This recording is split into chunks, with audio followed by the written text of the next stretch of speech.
Alright. Before I start running around and whatnot, I just gotta do something real quick. Won't take too long. I can't hear the game, so I need to put sound up so I can hear it. As soon as it decides to pop up, I can fix that. Please. Thank you. There we go. Oh, I probably should have to clean out my glasses.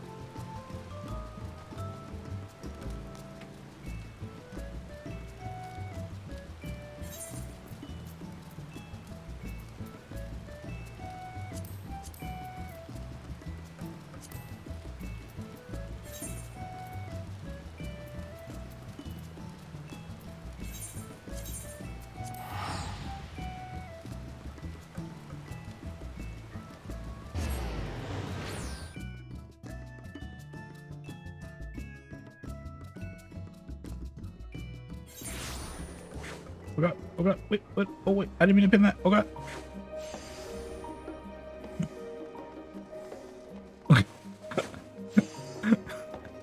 I can't hear your first reasons, but I'm here. I'm playing a game. Oh, what game are you playing? Are you playing the new Pokemon? The new Pokemon raid?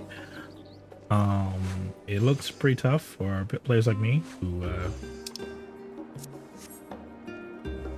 bought the superior version, Pokemon Scarlet. So we're out here struggling. I started leveling up Pokemon 4, but I haven't like finished leveling it. So we gotta work on that.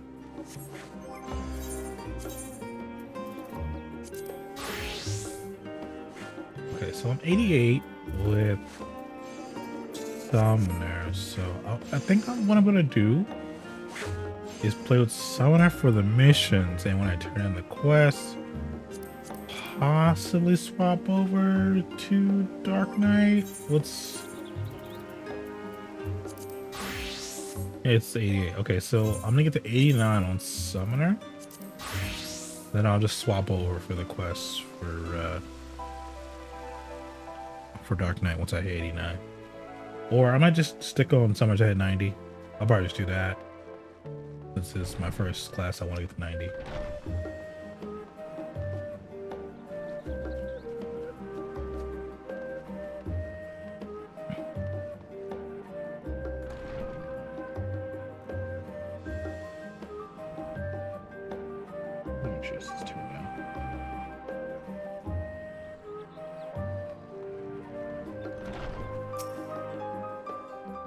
Is Alpha not practicing right now? Is that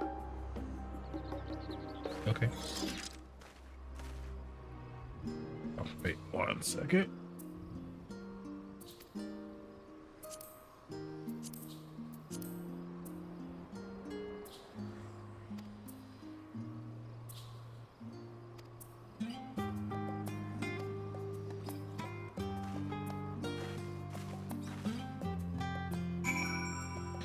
I gotta say, seeing this game running like 60 frames is kind of crazy sometimes. How like smooth it is.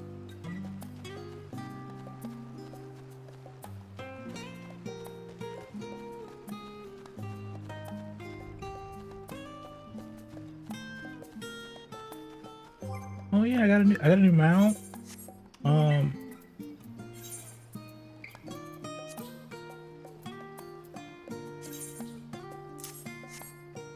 Can't use it here, but I got this is my new mount. I got it from Baja. You know, I'm sure I'll play it. I'll use it. I'll use it at some point in time, right? I got it, right?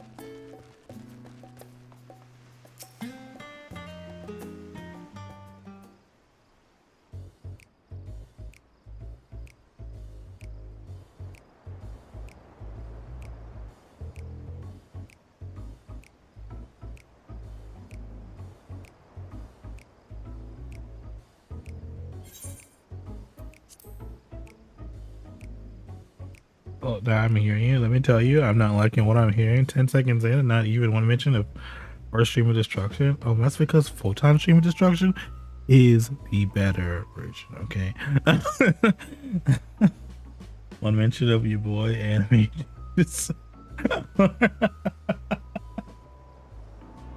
he's technically is video game Jesus, an anime. So this is half an anime. Also, I just always enjoyed, you know, like what really got me hooked on like Galaxy Eyes. It wasn't even like the dragon himself. It was the way the English voice actor says photon stream of destruction. It's like, it's so intense, like how scratchy his voice has to get. Just like photon stream of destruction. Like it's so good. Like it's and just like the way Kite is as a character, it's just so good. Like how he does not give a fuck about his opponent. He's like, nah, man, I'm gonna win. I'm gonna be the most vicious like player you've ever met. You will fucking want to surrender before I even decide to win this duel. Like it's I love it so much. And also like anytime, also because of that intense nature of his, whenever he dueled Yuma, for the times he did duel Yuma, like I honestly felt like no matter what Yuma did, he was going to lose. And I think that in a Yu-Gi-Oh show, it should feel like that for the protagonist. Like this shit is hopeless. I better pull some rabbit out of the hats for me to win, right? And that's what it felt like when Yuma like finally beat Kite for the first time. It felt good. Like he overcame this stupid ass struggle. It was great. To be honest, from what I have seen of Yuma, he should have lost every duel he was in. This is true, yes. He's actually really bad at the game. Literally up until they do Zaxo for the first time, Yuma is terrible at the game. Honestly, he's really bad. And it wasn't worst protect ever. How dare you? Dare you? He got better after like 30 episodes. Like way better. Like it's almost like night and day. It's really crazy. Doesn't mean he's harder than cars. He doesn't need to. He's feeling the flow. Or the power of darkness, or ride a bike, car games, or motorcycles. All right, let me explain. Right? Like seriously, like if you ever watch that first duel he does, I think it's like with Shark or something in the first two episodes. Like at no point in time does it feel like Yuma knows what the fuck he is doing at all. And obviously that's the first duel. Like it's not his first duel. It's just the first duel in the show. Right? And you like see how bad he is at the game. Right? And then you see him after he duels Kite. Right? Even just that first duel after he duels Kite. Or anytime after he duels Kite. During that time he actually beat him. He is such a different like person. Like he fully understands like how to use his cards at that point. And it's so nice seeing him do that complete 180. Like going from, you know, like they do that joke in the first Yu-Gi-Oh, like Joey, like Kaba calls Joey excuse me, a 4th-rate duelist with a 3rd-rate duelist with a 4th-rate deck or something like that, right? Yuma has like a 1st-rate deck, but he is like a 8th-rate duelist. It's really bad. No.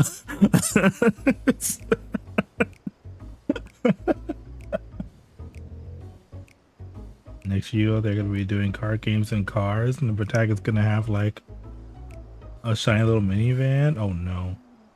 It's gonna be a clown car, and every time he summons a clown, it comes out of the car. The main villain will have a monster truck. Stop it. Stop it. Stop.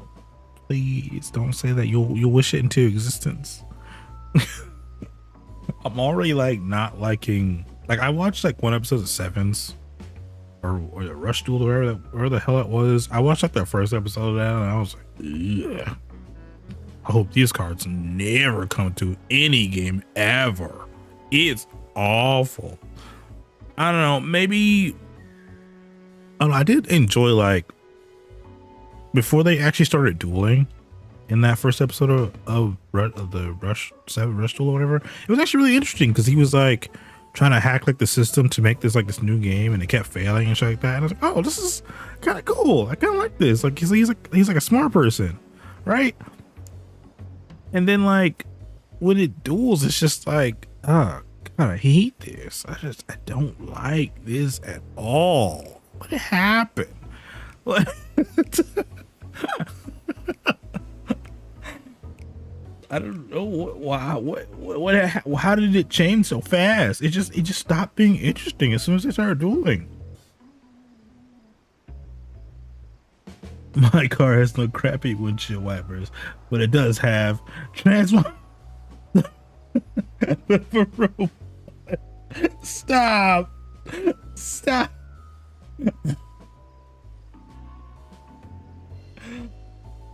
Transmission Sodia, the Baroom one. God, no. I'm telling you, cards is where it's at. Please no. Disney tried it. It didn't work. Okay. I mean, I guess for some people it did work because they got 3 movies, but like for me, it didn't work. Okay. It's cars is not the way for any version of media. Okay. Let's just stop all of that.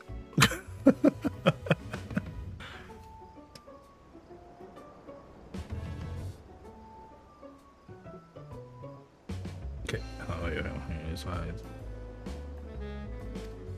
I should actually probably read this. I summon Lightning McQueen to attack. Well, you know, it probably won't be Lightning McQueen. It'll probably be something like it'll probably be McQueen, but it'll be like something else, like Storming McQueen in attack mode. But it'll look like him, and the description will be Ka-chow. 1800 meter. He'll be a tuner.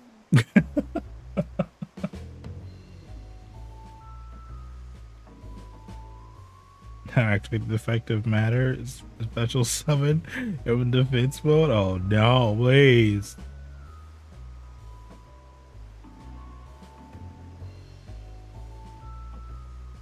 Also, instead of Lightning McQueen, it'll be Storming McKing. That's what it'll be. Description: Ka-chow.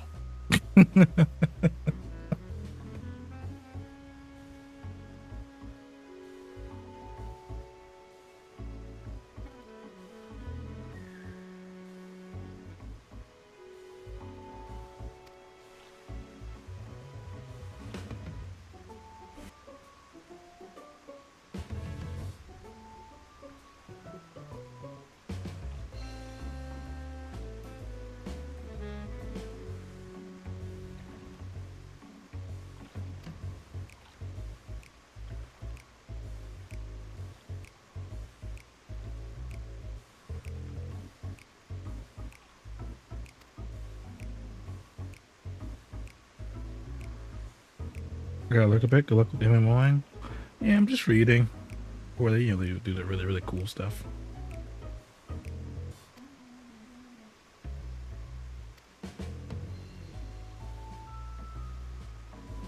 I gotta say, I really like these new outfits they got.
Hold on, God.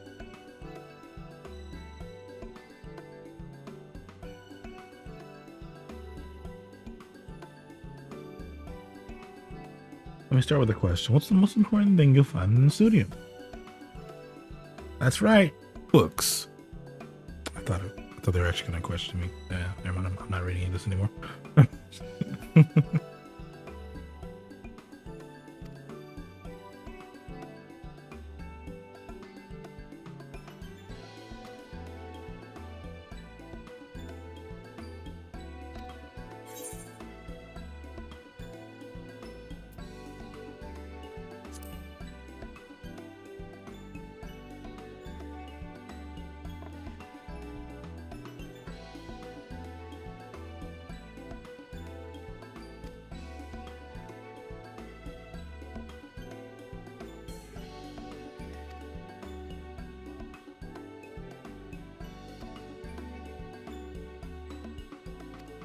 What currently screams? Who'll be looking for?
Oh, it's the guy from earlier. Ah, I remember you.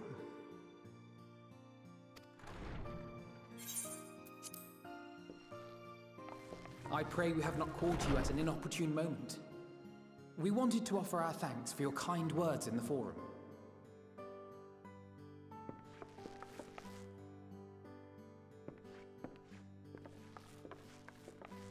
Well, I could hardly let that inquisition go unchallenged. I've always believed that curiosity should be nurtured, not stifled. Thankfully, a majority of my colleagues agreed. A slender majority, aye, but a majority nonetheless. Had the vote not gone our way, we would be having a very different conversation, if any at all. Though I'd like to think you would have not given up on our cause. I'm told you paid a visit to the annex afterwards. Yes, that's right. I was hoping to speak with the grandchildren of my dearly departed friends Galuf and Louisoix in a less dour setting. But it seems I just missed you.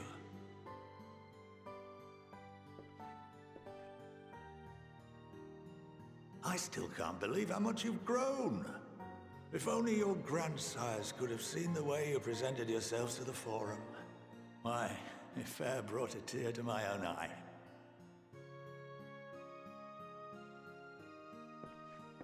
You must have the patience of a saint, putting up with this lot and their antics.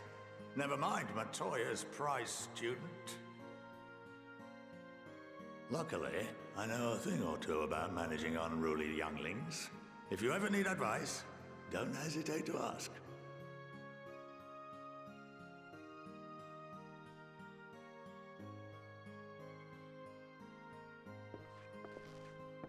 If I may, there is a rather more pressing matter we wish to discuss. What can you tell us of this duty that the Forum must fulfill? Nothing, I'm afraid. Like all humble servants of the Forum, I am sworn to secrecy. Or rather, I couldn't tell you if I tried.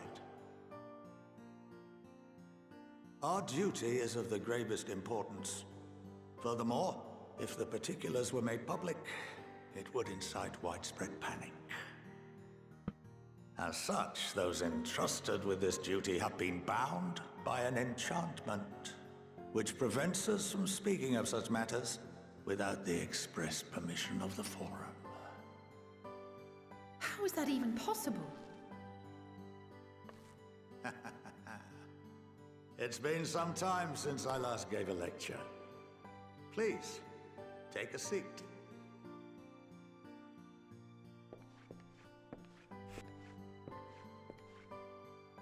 Does this mean we're about to learn something? Oh, yep, we're learning.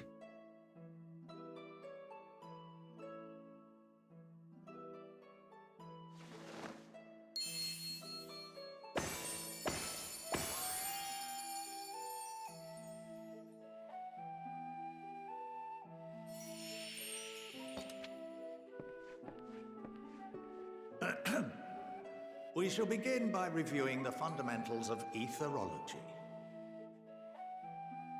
The ether, which imbues us with life, can be categorized into 3 forms. 2 are of the incorporeal sort, the soul and the memory. Can anyone tell me the third? Don't raise your hand. Oh, don't. Oh, how would I know this? I'm just gonna say magic. I'm just gonna say magic. Okay, that makes sense, right? Just magic. I kind of want to say corporeal either because that sounds smarter, but I'm gonna go magic. Don't laugh at me. Not entirely inaccurate, but nor is it the answer I was looking for. That would be corporeal ether. Damn it. This is the form with which the layman is most familiar.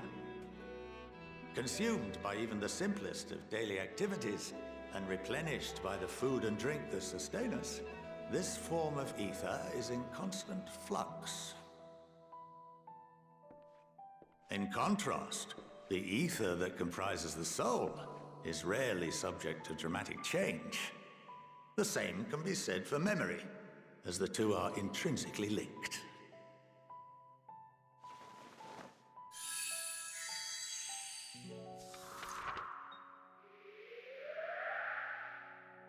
Picture the soul as paper, and memories as words written upon it.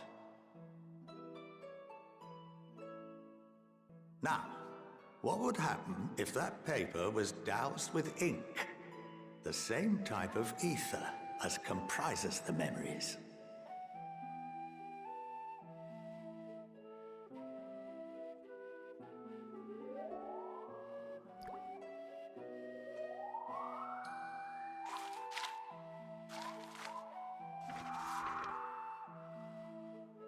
It would blot out everything that was written.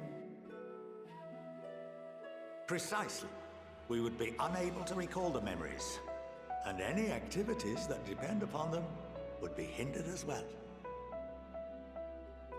In fact, this exact phenomenon was observed on a vast scale not so long ago. And what might that have been?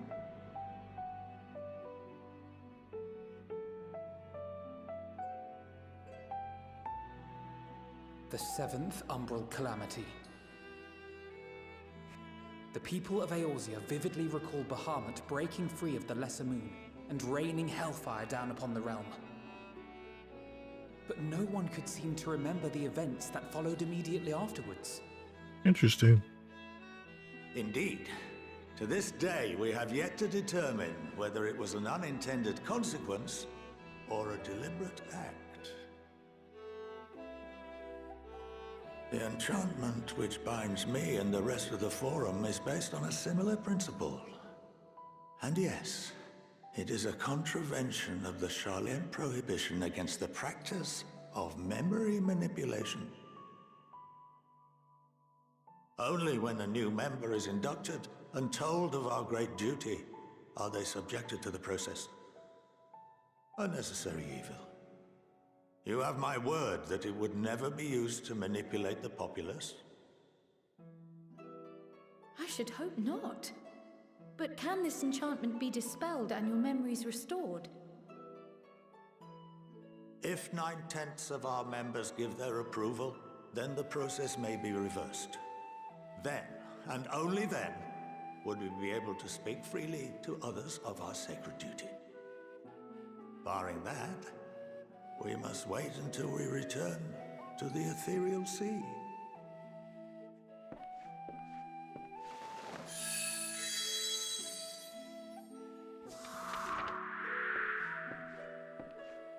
For there we will be purified, the blots upon our souls washed clean.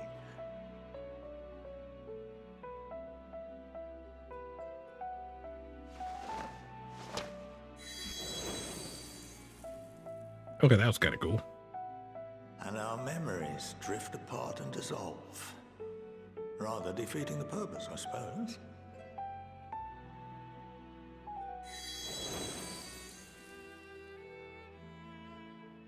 But there are those memories that are indelibly etched upon our souls, some believe.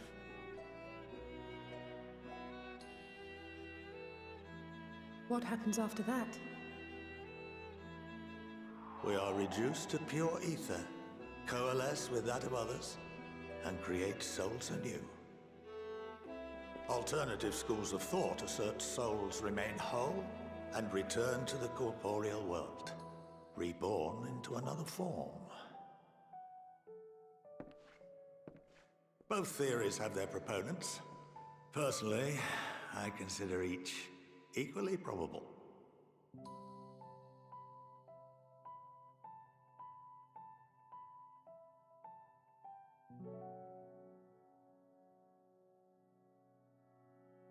Well, I think that's enough education for today, now that I've given you some food for thought. Or rather, an entire banquet.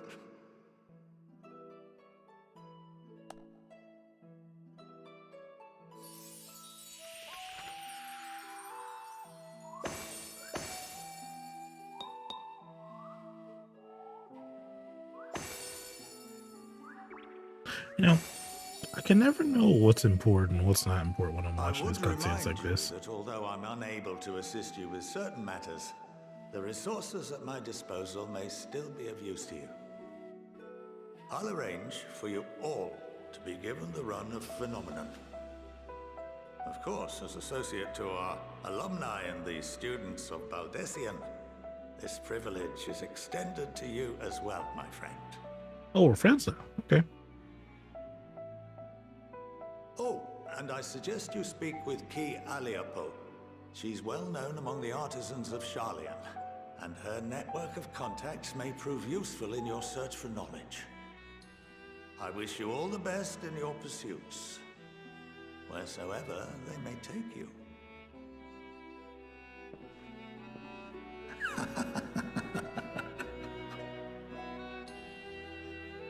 That laugh was a little concerning. What's this?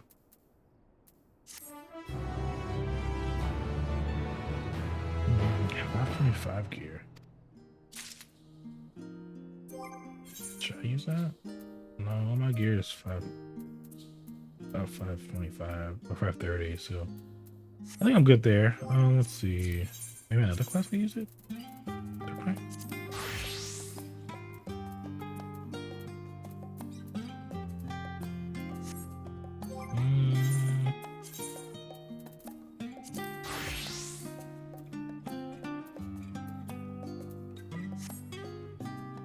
I could give it to Sage.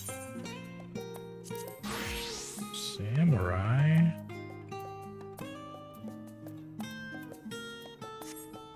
No. I'll give it to Sage. Just in case I decide to use it.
You know, I've noticed there are a lot of culinarians here.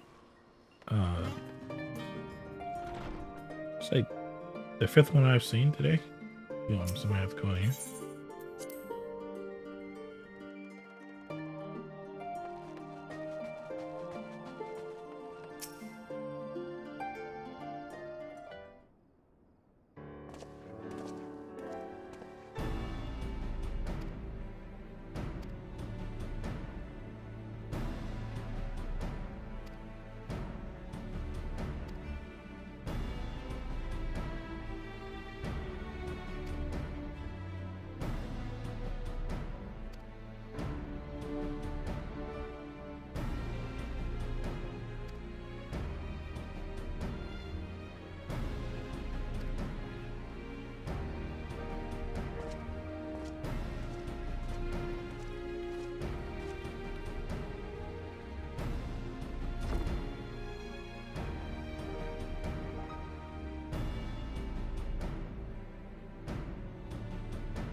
Okay.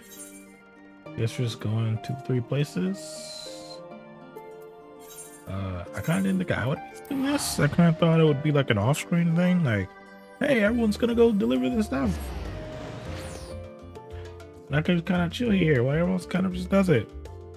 That's not the case apparently. And I just have to be a part of all of this.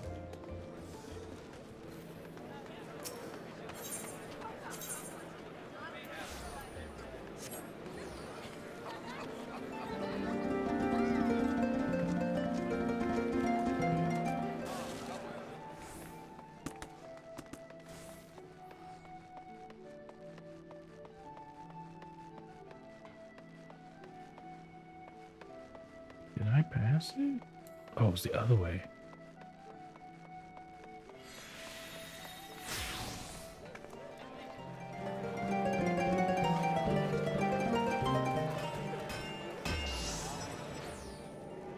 What is you? Are you blacksmith? Yeah. Why are you dead?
Surgical abduction. Please don't make me deal with this.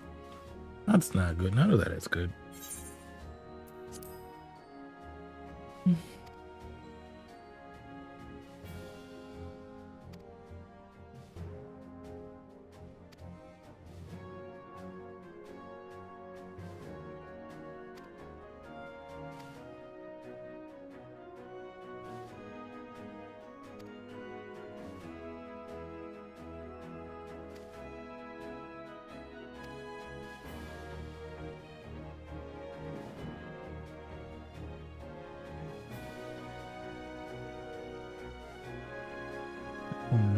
Telephoro is taking more of people.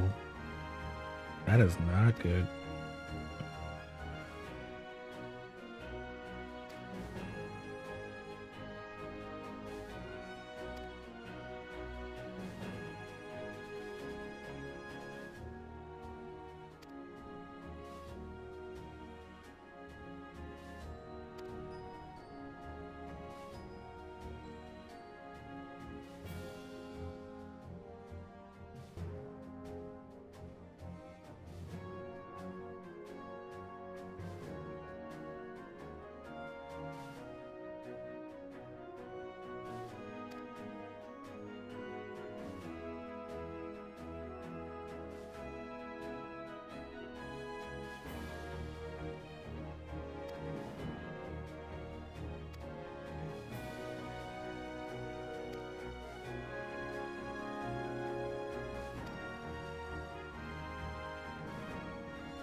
You want me to answer that?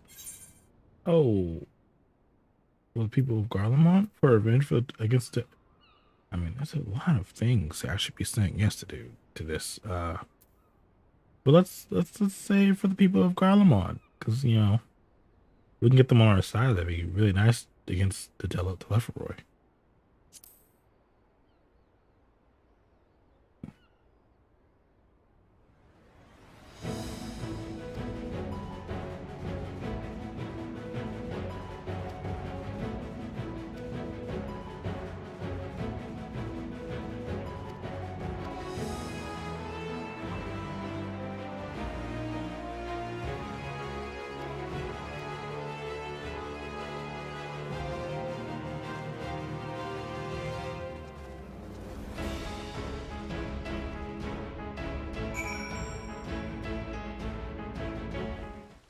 Oh man, why the music stop? I was jamming to that. Got rid of them.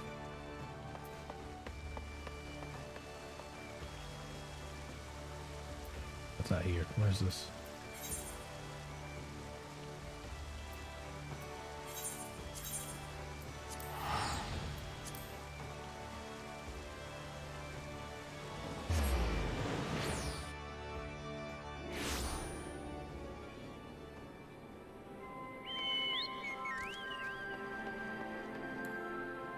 Oh, now you can see them out.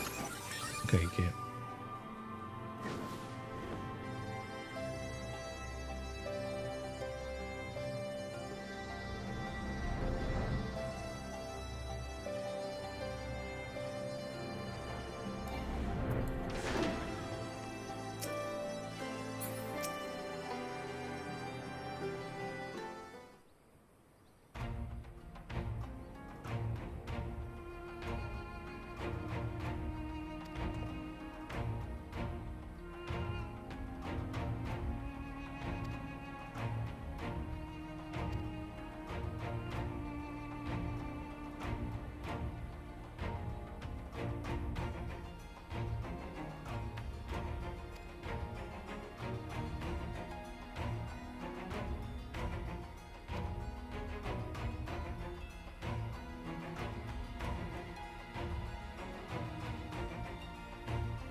Oh, hey, it's Gaius. It's been a while.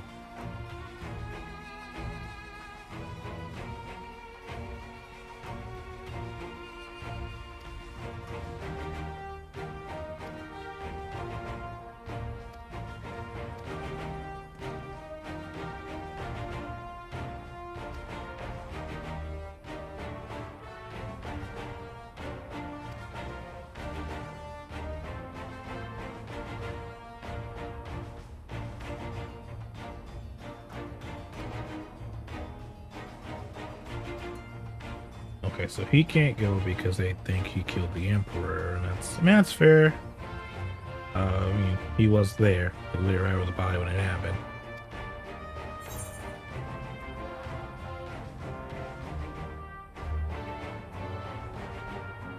I thought they'd be pleased to see that champion of yours. I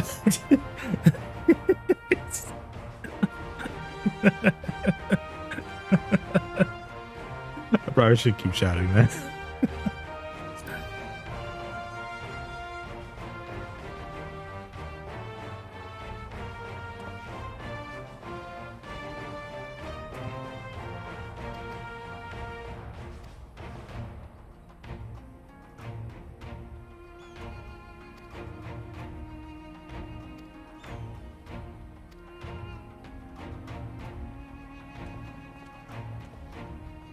Champion of yours.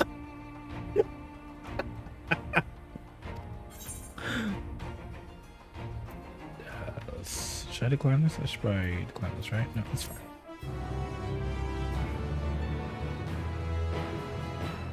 I don't want to keep shouting that. I have a problem.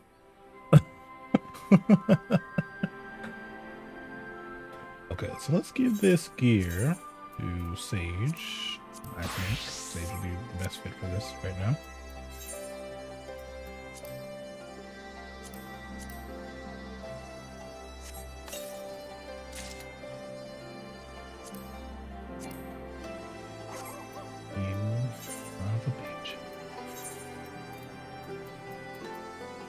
Oh, damn it.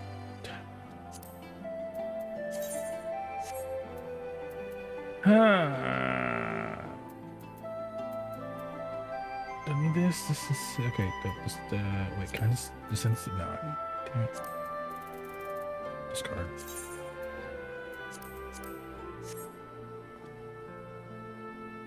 Armor just looking kind of full there, buddy. Not full enough, if you ask me. I think it could be fuller if they gave me double the space. Those bitches. Like, honestly, like, I was kind of thinking about the other day. I was like, okay, wait, look. So essentially, once I level up all the classes, right? Actually, this is actually kind of nice. I like this.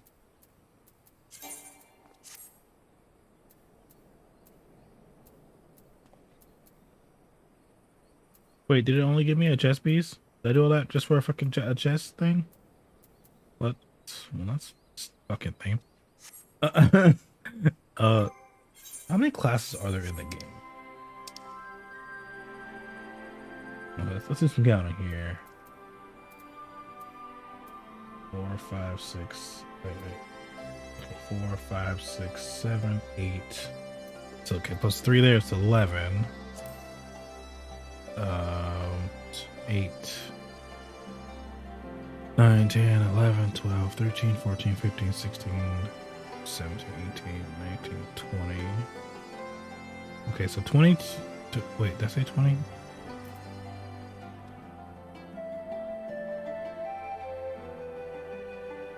Wait. Yeah, okay, so 20 plus.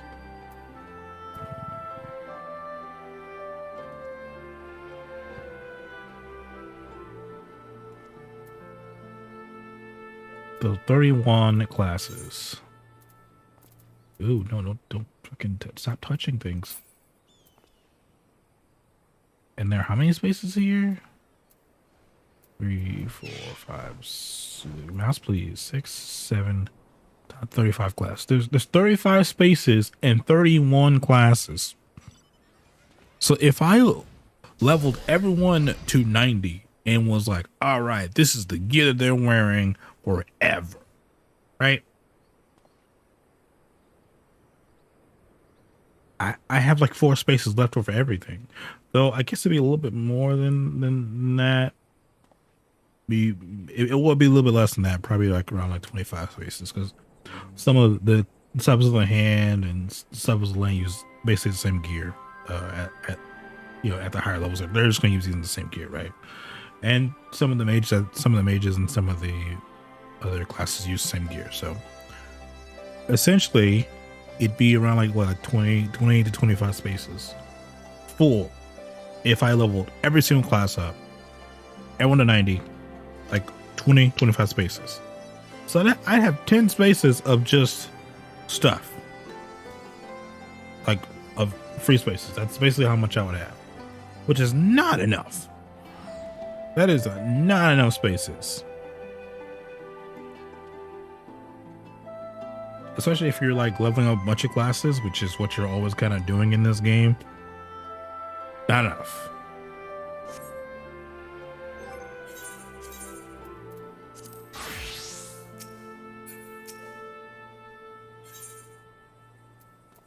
What's this? Wait, are we going to Garlemald now? Is that where we're going?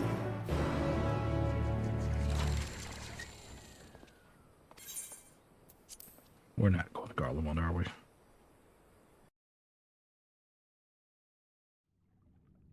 We're gonna do some weird discussion about what we should be doing right now. By the 12. Oh, right, fix that. There we go. Holy!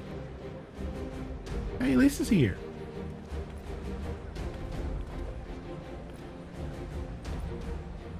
Glad you could join us.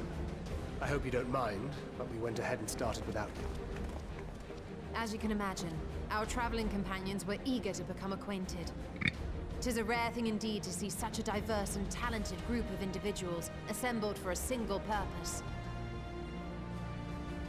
We fight not only for the sake of Eorzea, but for the entire world, including the people of Garlemald. Much rides on the efforts of the Ilzabard contingent. Indeed, which is why I am glad to find myself in the company of many trusted comrades, yourselves included. Haven't seen Aaron a bit. I have come at the behest of Lord Emmerich, who has honored me with the role of Ishgard's representative. And for the good of all nations, not least my former homeland, I am determined to see this mission through to its end. We have a hard road ahead of us, but walk it we shall, together.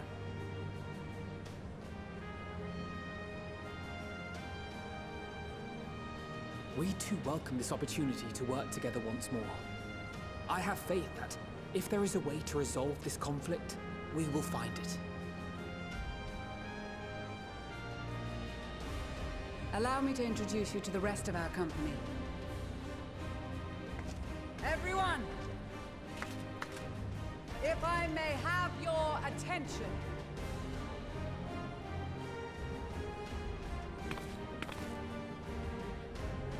Who's that guy?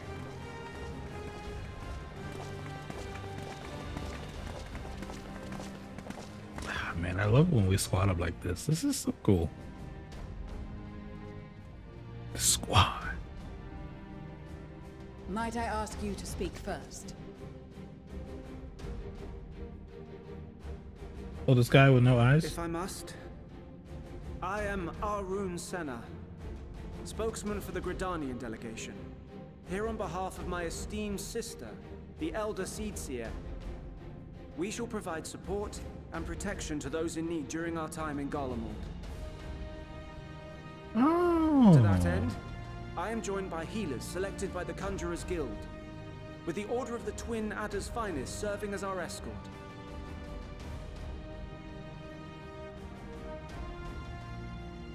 Suppose I'd better say my piece. Wait, I know you. The name's Sicard, in case you've forgotten. Truth be told, I'd rather you had forgotten. I definitely forgot about you, bud. Any road, the Admiral asked Captain Hilfear to send his best, and for whatever reason, he picked me. Of course, if I'd refused, I'd be the laughingstock of the bloody executioners, and my reputation's taken enough of a keyhauling as it is. But more importantly, like any pirate worth his salt, I know when you're staring down a storm, you gotta trust in the commander of your ship. So if the Admiral wants us to go to Garlemald, not for plunder and glory, but a promise of peace in our time, then that's what we'll do.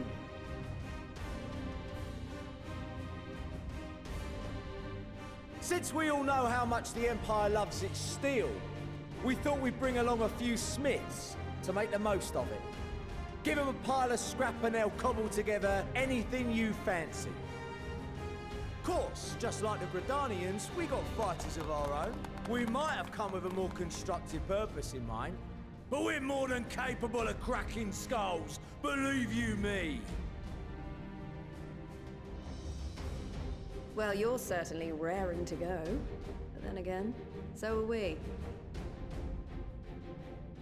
The most dependable warriors of Uldar and Alamigo have assembled at the Sultana and General Aldin's behest.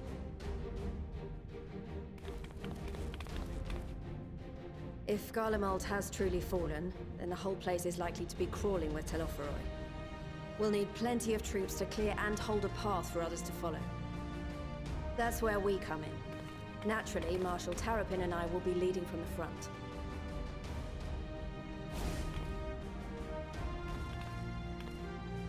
It's been some time since I last saw you in your element on the battlefield. From what I've heard, you've become pretty fearsome yourself. Master Matoya, the Avatar of Destruction. Whoa, that's a big title there. Avatar of Destruction? Hold up. With comrades like these, I know we'll succeed, no matter what awaits us. And then we might finally get a chance to enjoy a good long rest. But until then, let's give it our all.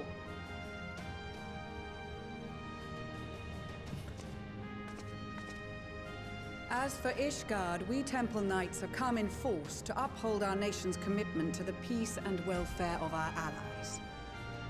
The bitter cold of Garlemald is a formidable enemy in of itself. Our experience fighting in ice and snow will prove invaluable in the days ahead. Accordingly, I have been designated commander of the Ilzabard contingent. I will do all in my power to provide you with the leadership and guidance you require. The four high houses, House Hylinart foremost among them, have arranged for a host of machinists to join us on our mission.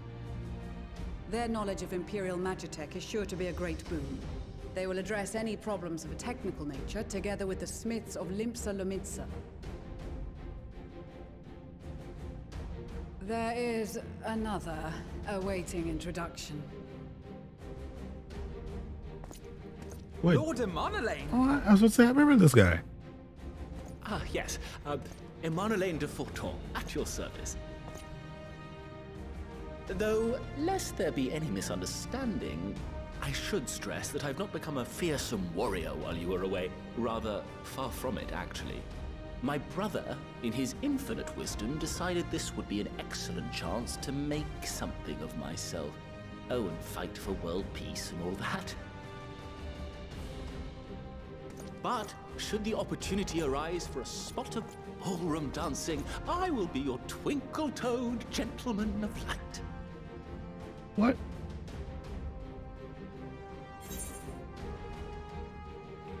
I'm your graceful prancing lead. Oh god, I fucked it up. I fucked it all up. I'm sorry. I'm just gonna read it. I'm sorry. We're gonna move on. We're gonna move on. Huzzah! I cannot wait to regale Honoroi with my tales of daring do. Come over here, be fighting. I believe that concludes introductions for the Grand Company of Eorzea. Oh, she does not like him.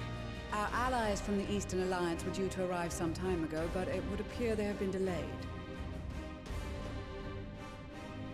Would that be the shinobi of Doma?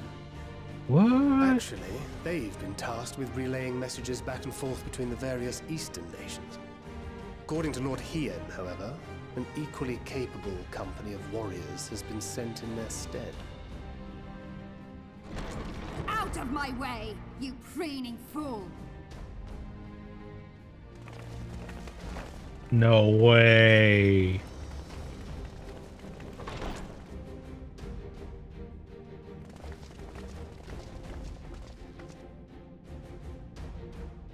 Forgive us for coming late. We are the delegates of the Eastern Alliance. Cyrena, and you've brought company. For battle and blood we come, as a step is sorely lacking in both. No towers befoul our lands, so we marched on those of Doma, only to find them beyond our reach. Bro, they really hit us with the fucking that Super Smash Bros. Everyone is here! So many people are here! First the slaughter will be snaked. No quarter to the enemy! Sadu Hatun, no. We go to make peace with the Iron Men, not war. Warriors of the Steppe, we've heard many tales of your bravery.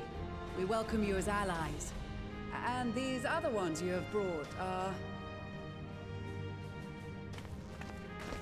Members of the Dalmascan resistance group, Lente's Tears.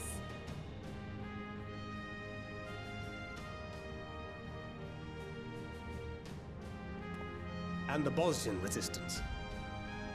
Oh, I was just there. Between them, they have a wealth of experience in espionage, and are particularly adept at infiltrating Imperial facilities. Which is fortuitous, since Garlemald's domain is so vast that I could never hope to handle reconnaissance duties all by myself. Dalmasca, Bosnia, Alamigo.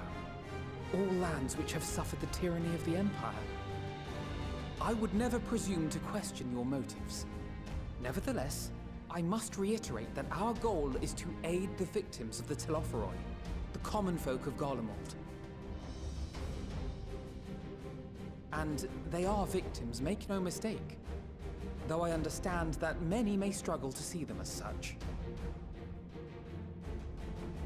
You're more right than you know. For every one of us that answered the call, there were a dozen that refused. Not only in Alamigo, but everywhere we went. And who could blame them? The Empire's always been the enemy. But after seeing what we've seen, fighting and working against and with Garleans, there's no denying the simple truth. They're just people. No different from you or I. They've got their share of liars and murderers, but so do we. So do we all. Fordola, who once swore herself to Garlemald, has proven herself a trusted ally time and time again.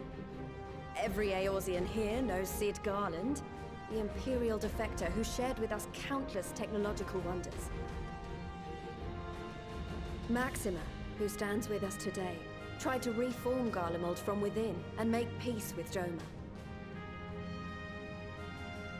So you can believe me when I say that every fighter here understands and accepts that the Imperials are not monsters and are deserving of help. Or at least that they were able to put aside their feelings for the greater good. It won't be easy, but we're all determined to make this world a better place.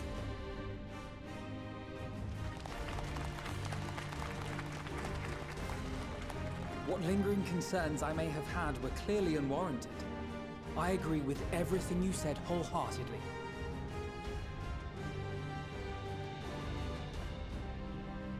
Then we are in accord. Now, let us review our strategy. To reach the Garlean capital in northern Ilsabard, we must cross the central mountain range. Fortunately, Garlond Ironworks can provide aerial transport, sparing us this most treacherous part of our journey. However, attempting to fly any closer to Garlemald would attract the attention of the Telophoroi.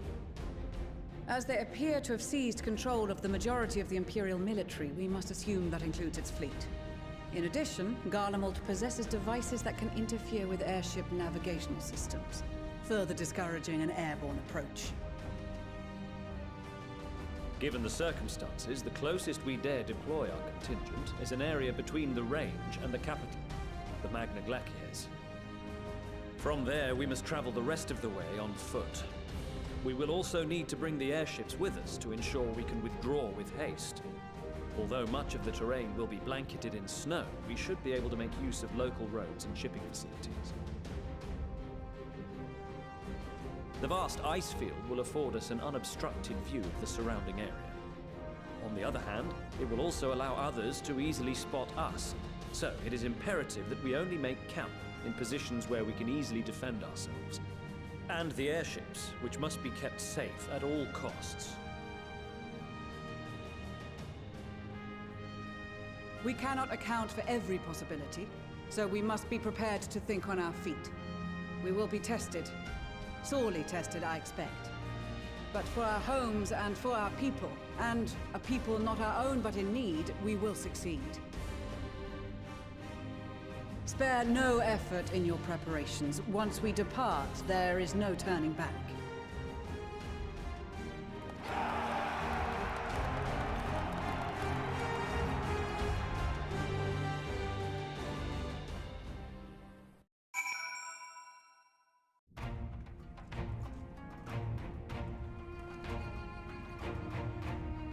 That guy is just twirling his weapon back here, huh? He's just unbothered by everyone. Okay.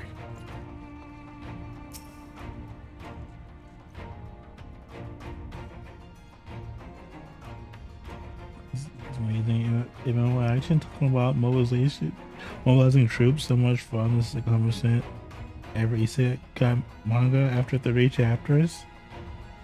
You know, talk about isekais for a second. I forgot what I was watching, but they brought this up and I was like, you know, that's a little bit of a good point.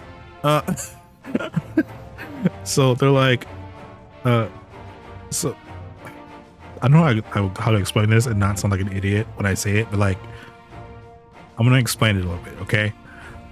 So we do know, anyone who's ever know anime know of isekai, because it's been a trending anime style for probably a good 10 plus years at this point. Basically involves the protagonist going to another world, right? And usually being the most OP character in the story. Sometimes this involves them dying, but it doesn't always have to. There's been like a lot of other isekai stories where the main character doesn't die, they just go to a different world. Right? And someone's like, you know what's, I think it was better back when Death Game mangas were the new hotness. Yeah, but I mean, there's still a lot of really good isekais. I think they're a dime a dozen at this point, but there's still a lot of good ones. Anyway, besides the point. This person said Harry Potter is an isekai. And at first I was like, no. Then I thought about it. I was like, wait, he is a person that goes to a new world and he is very strong in that world. Technically, it fits the genre of isekai. That is kind of true. And then I kind of felt sad, so I was like, oh no, how could you do this to me? Why would you say this? And now I can't stop seeing it as that, because I'm like, oh no. Rick and Dora isekai Harry Potter. Stop. Bro, it's like that realization that people had like a few months ago when they were like, you know, I've never seen a mattress store commercial, but they're always open, and I've never seen anyone in there. What are they doing in there? How do they survive? You know, all the shutdowns, all the other businesses we're having. How does that work out, right? Because think about it. You buy a mattress probably like once every 30 years. I mean, I'm not saying there's not someone new getting a mattress like maybe once a month or so, but like mattresses aren't that expensive. You know what I'm saying? So like, what's going on in there? A lot of people have suggested that mattress stores are like money laundering fronts because they're always open, but there's not a lot of customers in there. In like 10 years, when the new manga hotness drops, they're going to make live action Isekai, and the normals will eat it up. Case in point, Squid Game. Is Squid Game a manga? Though I know we've had lots of animes that are kind of very similar to Squid Game, but is Squid Game a manga?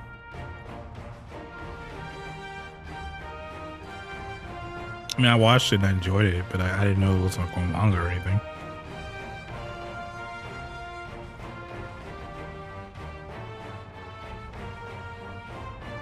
Death Game manga made for normies. You know, it's a bit of like a Death Game. Yeah, that's true. Oh, you know what Death Game I really liked? I think it's called Tomodachi Game, but it's, I guess, a friend game also. That one was pretty good. I really enjoyed that one. But there's been a lot of other like death games that were pretty good. Like I enjoyed Batum, even though I think it kind of should have continued because it was actually getting really, really good again. Like I've shown, like, you know, there's some stuff you show to people and you're like, they're not into anime, but like, or like cartoons and stuff like that, and like they just end up like watching it forever. Like I put on Batum for my cousin who is not an anime fan at all. Like I think he's only maybe seen like Dragon Ball Z when I was like on Tsunami like years ago. And I put this on and he was like glued to the TV. He could not stop watching it. Right. And the same thing happened when I put on like Tangled for my little cousin, but my mom ended up watching it. Like, don't get me wrong, Tangled's a fucking great ass movie though. It's funny. Kami-sama no Itori, or however it's spelled, was really good. Yeah. I don't know. There's a lot of really good like death games. Like King's Game I thought was pretty good too. Though it seemed like they were trying to do a second season and they kind of just never did it. My full experience of Tangled is from KH3. Well, it shouldn't be because like that's not like the version of Tangled in KH3 is broken. By that I mean there's like stuff missing from the worlds in KH3 that would make the story make more sense, but they just aren't there. So like parts of that world make no sense. So like unless you actually seen the movie, the Tangled world makes no fucking sense. Because there's a part or two in that world they skipped in the story. I'm assuming that's so you wouldn't get the full experience. Like you basically wouldn't be like playing the movie. But like because it's skipped, it makes the story make no sense. Frozen's no, I can't say the same thing for Frozen because, you know, well, actually I can. The end of the Frozen world makes no fucking sense because they skipped that part of the story. But again, if you watch the movie, it makes more sense to you. Also, the manga I mentioned has a girl named Nutmeg, and I mean, to be honest, if you need more than that to read it, I don't know what I can say. Oh my god, stop it. But also, you should absolutely watch Tangled, alright? It's a good fucking movie.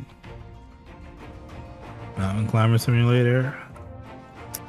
Yeah, that's kind of what it was in the game. Yes, I believe that, yeah.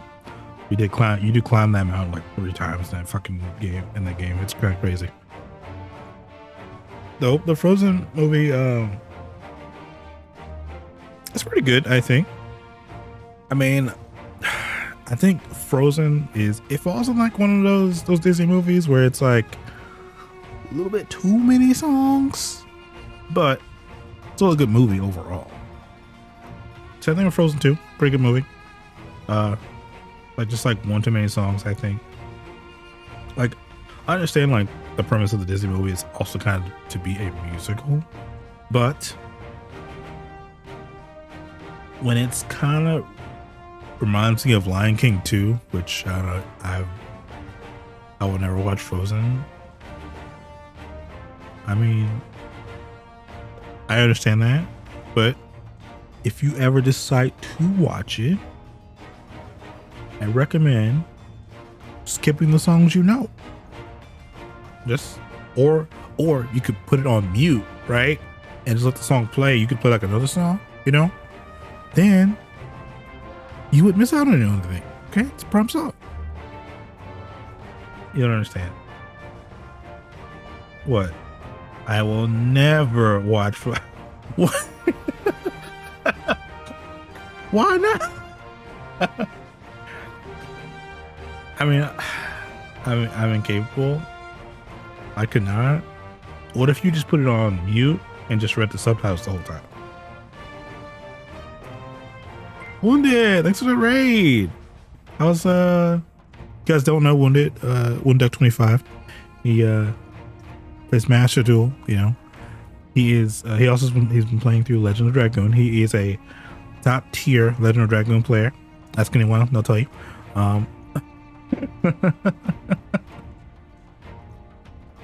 Can't do it. Wait, what do you mean you can't do it? If you just mute it, and then what if you put it in Japanese, right? Then you read the subtitles, like watching an anime, but like in 3D. What about that? Can you watch it in Japanese? Is that possible?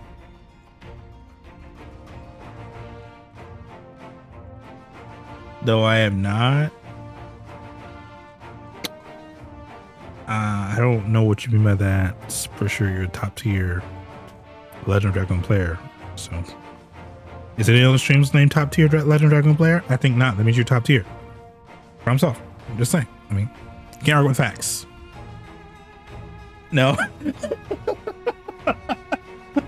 I just said you can't argue with facts. I just said it. You get.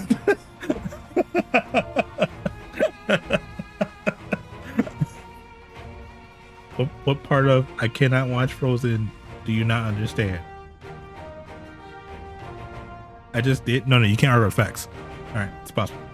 I've never played that game. Well, if you want some more knowledge on the game, Wounded Dog 25 is the guy to go to. As I just said, he is top tier Legend of Dragoon player. Okay, number one, baby, number one. Sound like bullshit to me? Number one, baby, number one.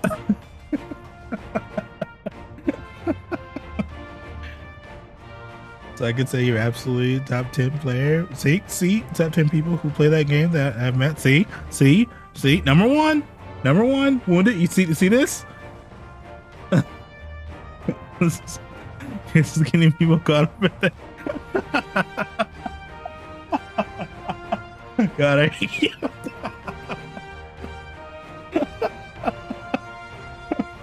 Okay, so the backtrack, you miss anything. Duck 25 is rated us. He is top tier Legend Dragoon player, and Cypher will eventually watch Frozen, as we are all convincing him to do it on mute with subtitles. Okay, now we've all agreed to everything. We can move on forward to but I cannot.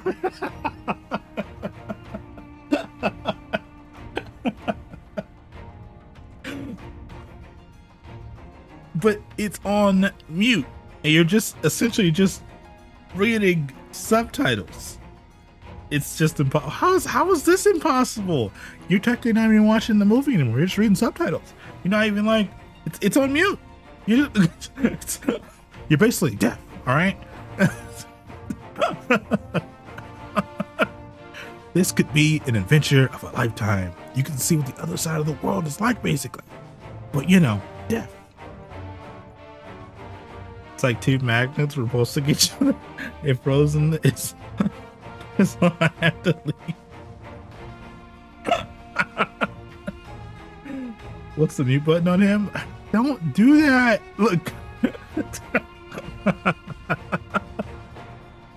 Look, we're all convincing Cypher to watch Frozen on mute. He's got this. All right, we believe in him. Okay, look, Frozen's a lost cause, and that's I'm perfectly fine with that. But you gotta at least watch Tangled. All right, it's good. I'll tell you, Frozen isn't good. It's good in its own way, but like Tangled is like 10 times the movie Frozen is ever gonna be. All right, it just is. It just is. Also, way less songs. Not way less songs, but it is I think it was less songs than Frozen. Pretty sure. I can't watch Tangled right now. That's fine, but I think you should watch Tangled because I think you'll enjoy it. I think it's like one of the first like Disney movies where other than like Mulan, where the Disney princess isn't like helpless. You know, like there's very few Disney movies like that. Like Mulan is like one of those movies too, where she's like really, really capable.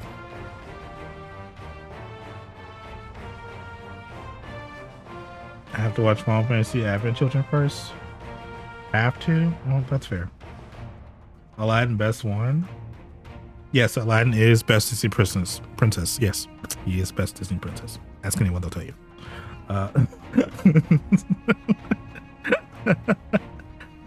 Though I will agree with that one. Aladdin is like my favorite Disney movie of all time. No one was okay. Actually, that is true. Even Aladdin live action was better than the other live actions, in my opinion. Even with them adding the new song for Jasmine, I was completely okay with it because it was still good. It was still good. But I can't say the same for some of the other ones. Like Beauty and the Beast, I thought was just okay. Though they started out with the song immediately, and I was like, "Oh hell no." Mulan was actually good, to be honest. The live action, I thought it was all right.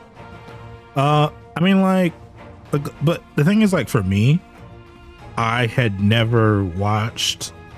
Like I watched the live action Mulan before I watched the cartoon version. If that makes sense. I'd probably explain that.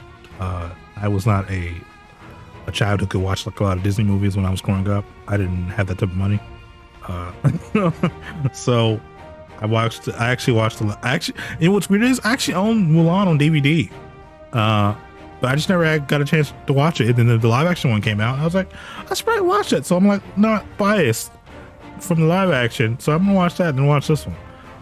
And honestly, other than what I didn't know about the movie about them replacing the dragon, whatnot, blah blah, or something they did,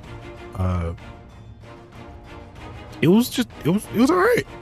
It wasn't like the worst movie ever, as some people would have you believe. It was just okay. When I was a kid, my mom won the Mulan movie on VHS in a contest on the radio. Shit was cool. First of all, the fact that your mom won a contest on the radio is already dope as shit. That's so cool. I don't know anyone who's ever done that. Now I have a friend of whose mom won that. All right, we're all friends with Cypher. We all have a friend whose mom won a contest on the radio, guys. We all have that now. All of us, we all have that.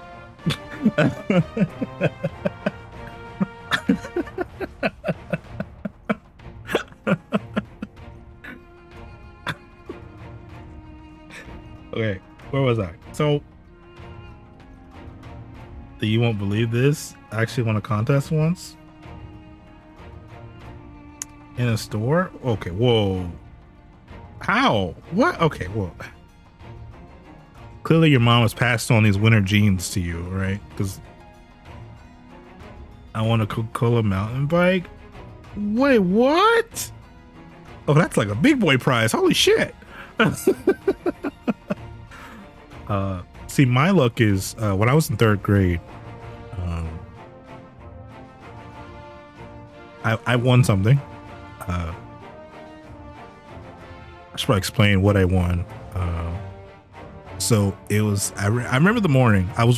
It was like a fall morning, and I was like, oh man, it's kind of cold this morning. I had to go back and get my jacket. I hated it because it was like, it's so cold, and the bus was late. It was terrible. It was a terrible morning for me. All right, so we get to school, And the teacher's like, hey guys, we're gonna play a game. And I'm like, all right, cool. Game. I mean, who doesn't like games, right? She pulls out this jar of jelly beans, all right, that she has ripped off the tag.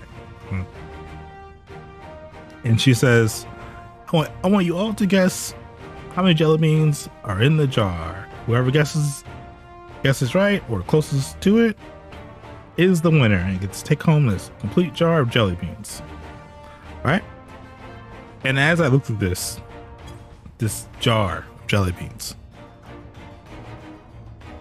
I watched everyone fill out their number, 25, 35, 1,000. And I thought, 121.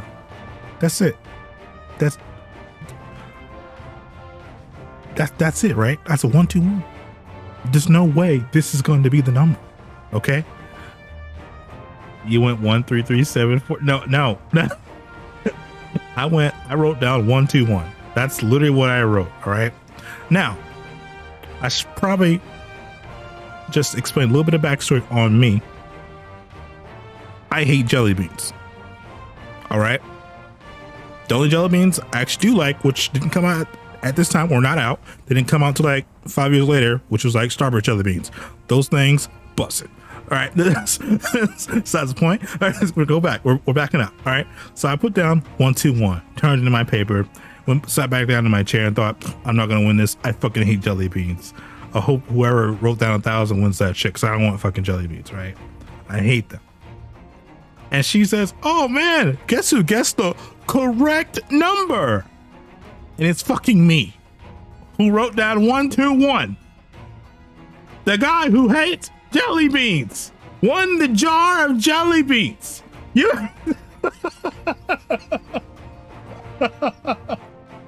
I was so upset. But you know how when someone gives you things and you have to act like it's like the best gift in the world? That was my face for the rest of the day. Like, oh man, you want those jelly beans? Yeah, I bet you're so happy. Yeah, it's jelly beans. It's so best treat.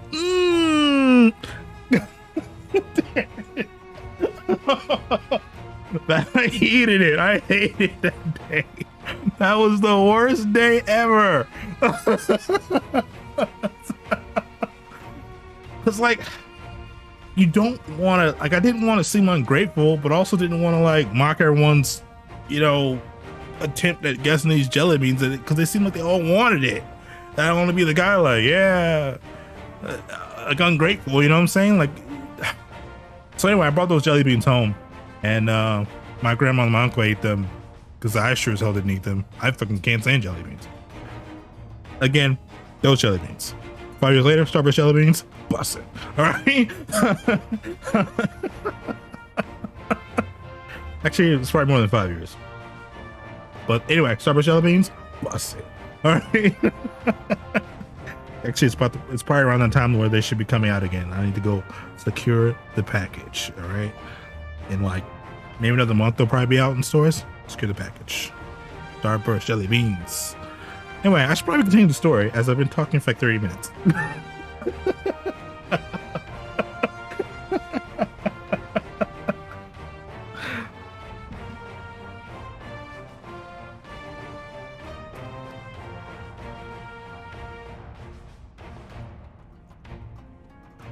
Also, again, thank you, Wendy, for the raid. You're probably not here anymore, but thank you for the raid. So if I thank you, if I didn't thank you, I'm thanking you right now. Thank you for the raid. Enjoy the rest of your day.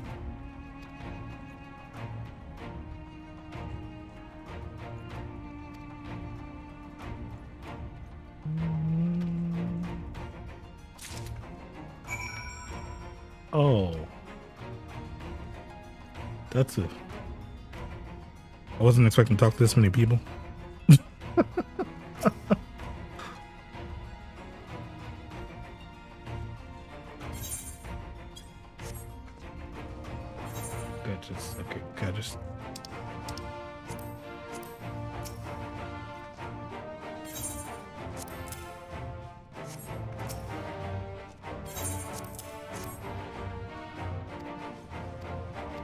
Oh, we're giving them the things. Okay. I see now. to go to the little towers.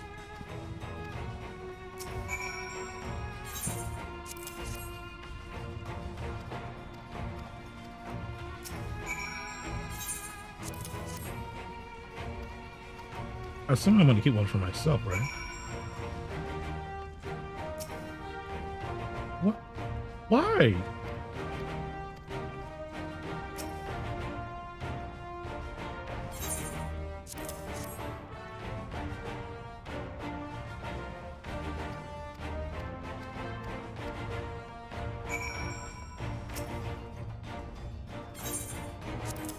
We're not gonna get one for myself. Okay. I guess I don't really need the talisman, right? The wording skill, right? I guess I don't need it.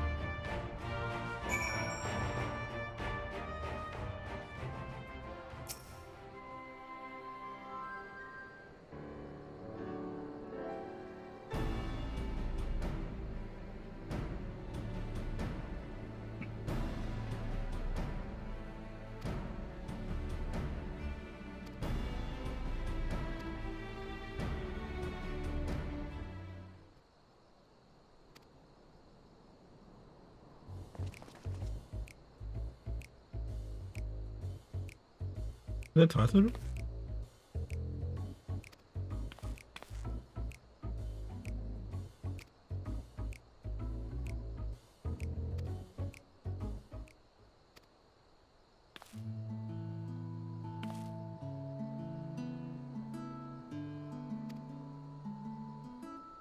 We get a new outfit?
Oh, that's a thick goat.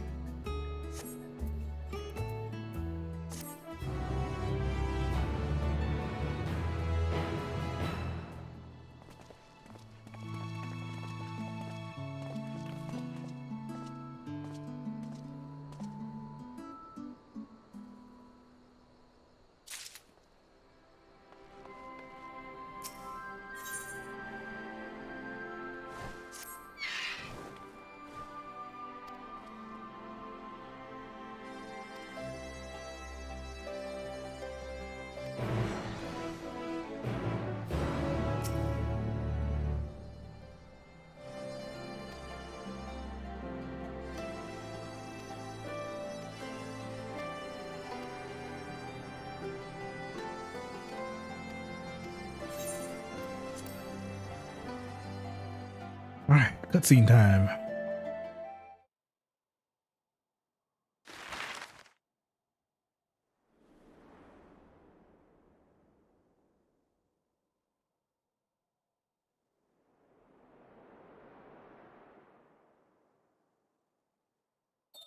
Ilsabad, divided in twain by a vast mountain range. Those who would traverse its jagged peaks face peril at every step. But why go by foot when one can simply fly?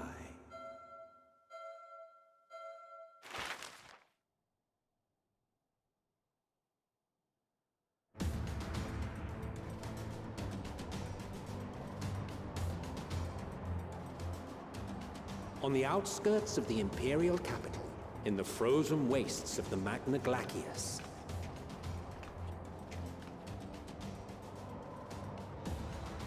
The winds howl in icy protest, as if to warn against further trespass.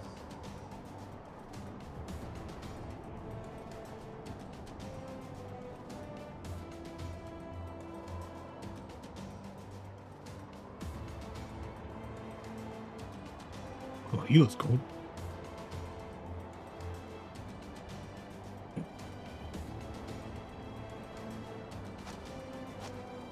We've received word from Thancred's reconnaissance party.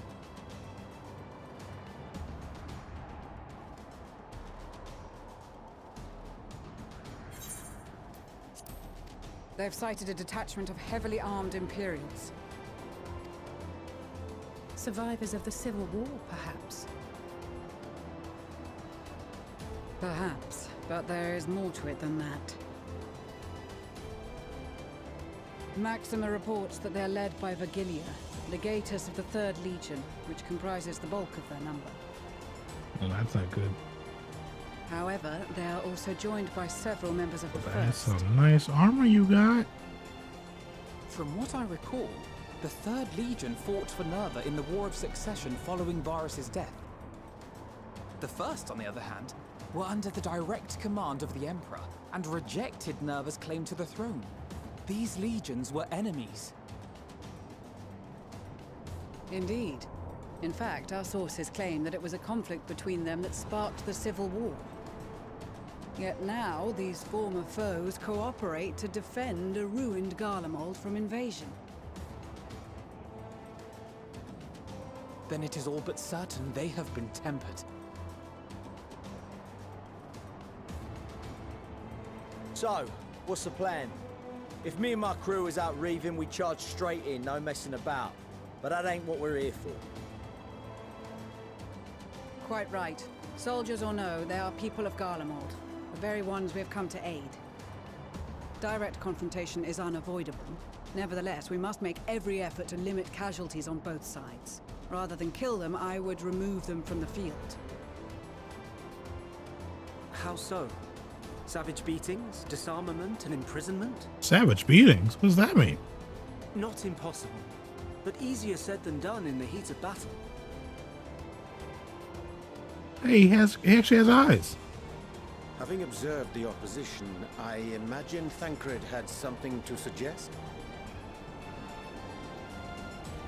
He did. He and the other scouts have already infiltrated a supply depot some distance beyond the Imperial detachment's current position. Stored within is a stockpile of Magitech armaments, and once we give the signal, Thancred's team will destroy them all. In so doing, we will deprive frontline troops of materiel, and likely force the detachment to send men to investigate. Divide and conquer. Not a bad idea. Once the scouts have finished their preparations, we will split into 2 groups. The first will form the vanguard, while the other brings up the rear with our supplies.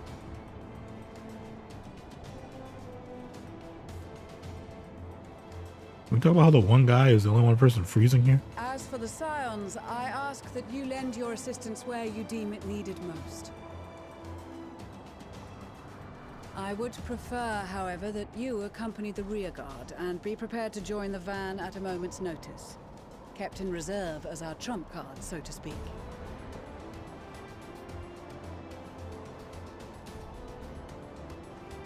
Okay, so she said reserve, trump card, whatnot, right? But we all know they're gonna have me fight in every single fucking battle. Every single fucking.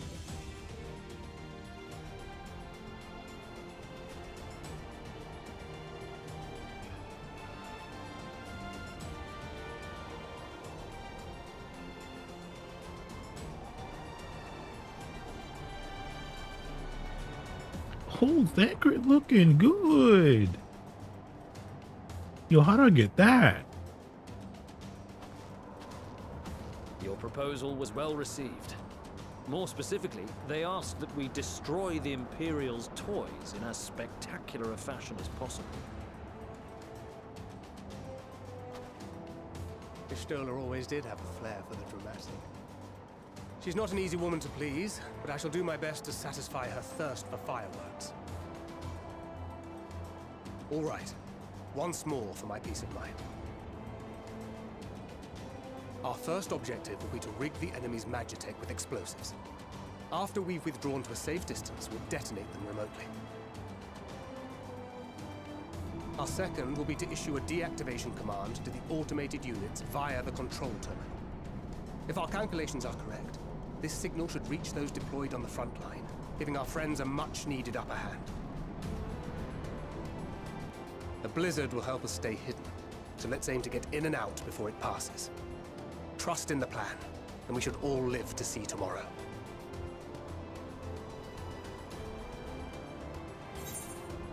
In the meantime, I will relay messages back and forth as the situation unfolds. You'll forgive me if I ask again, but are you certain you wish to play the lone wolf? Okay, so I'm gonna pause here real quick. I just read what Cypher said. I didn't see that before. I like the Harry Potter isekai jelly beans. Some of them were disgusting. No, they're all bad. All right, don't do that. Don't ever buy the Harry Potter jelly beans unless you are a super huge fan of the jelly beans in the movie, or you are torturing yourself for some type of Twitch punishment thing. All right. The only two reasons why you should ever be eating them.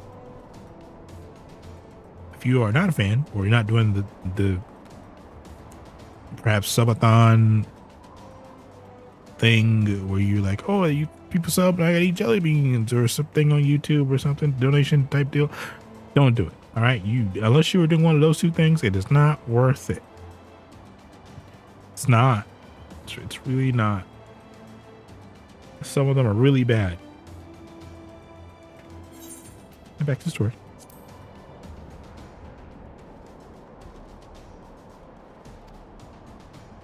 Wouldn't have it any other way. Call it foolish and reckless if you like, but I'll get the job done.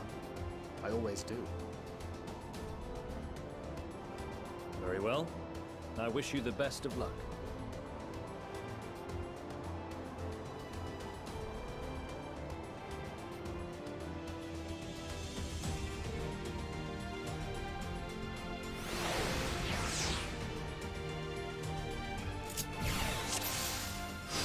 Oh, so I'm playing Stand Crate. Okay, cool. Do I need to talk to you about something?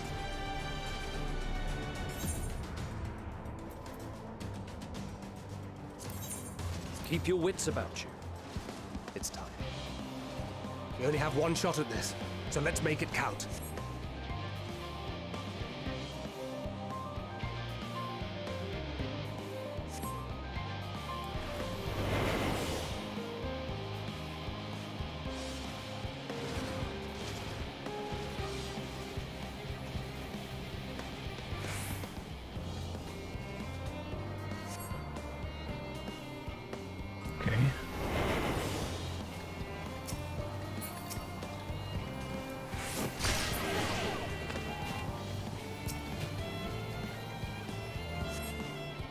Okay, 3 seconds. Come on.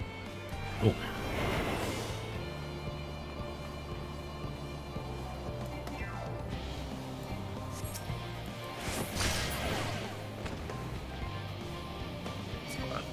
Oh God. 7 hells.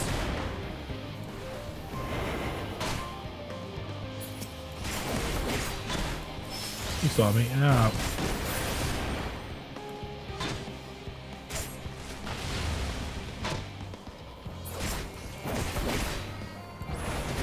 Of course I got caught. Why wouldn't I get caught?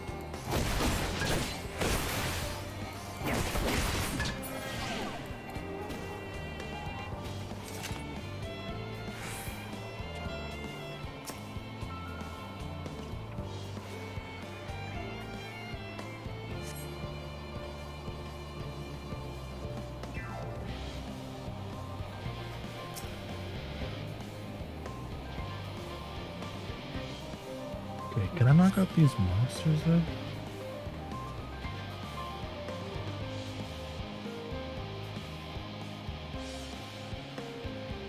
Okay, I'm gonna try it out.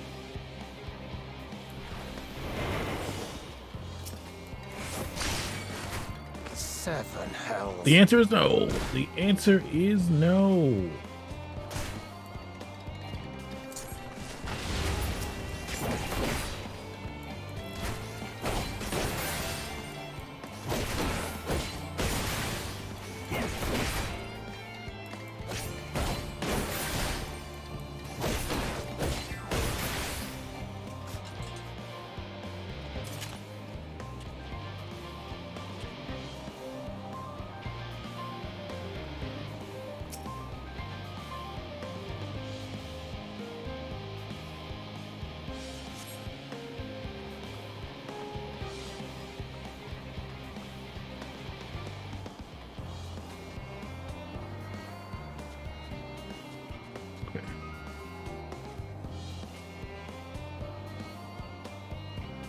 Wait for this thing to move.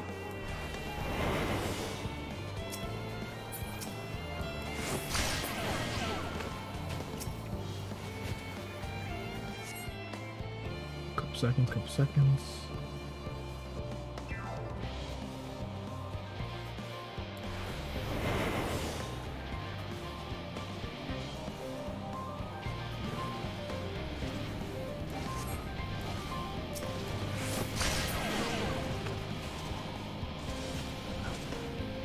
Oh no. Oh, it was close.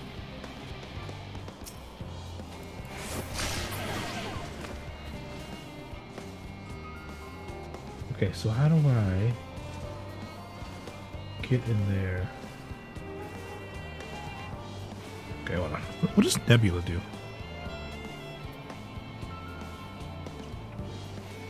There's just damage taken.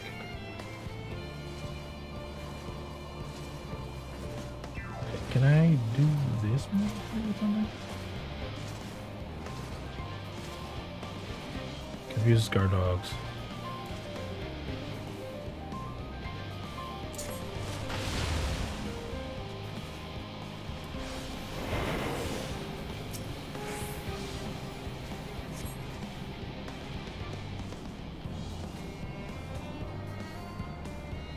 Okay.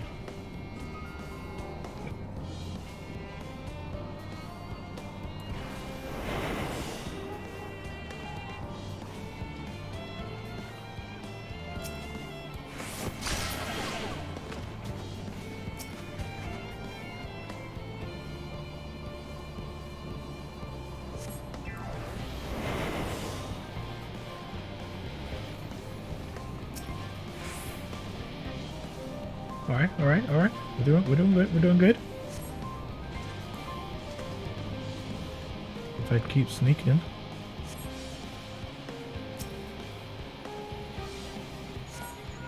This is Thancred. The explosives are in place. Very good. All is proceeding as planned. Head to the control terminal. It should be to the northwest. Understood. Have the others wait at the rendezvous point.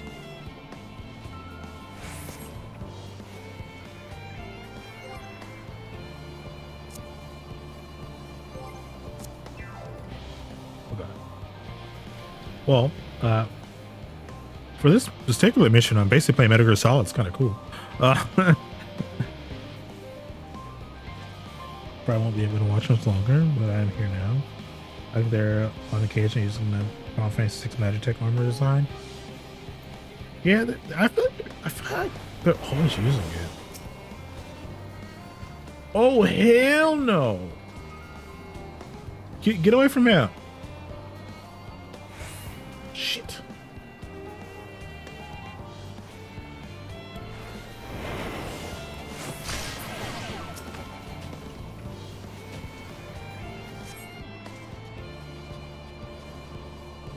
Okay. Alright, so I just gotta sneak in there. I don't want to turn around before I go use my stuff.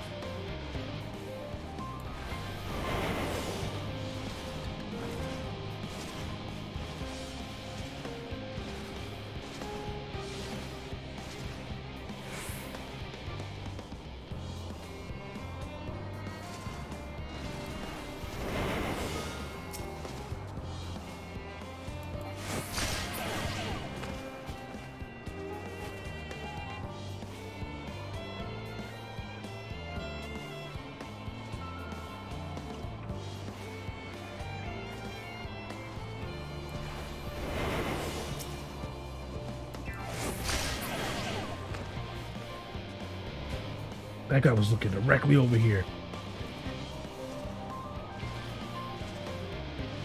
Just logged in and got 250 gem award for Duel Links. Watch Dragon, here I come. Oh my god. Okay.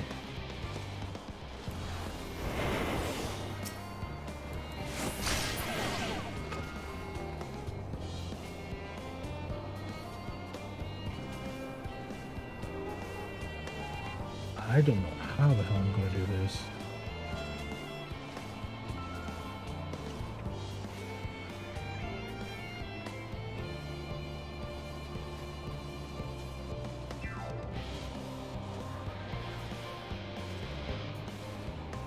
Okay, so the bomb only takes out. What is this?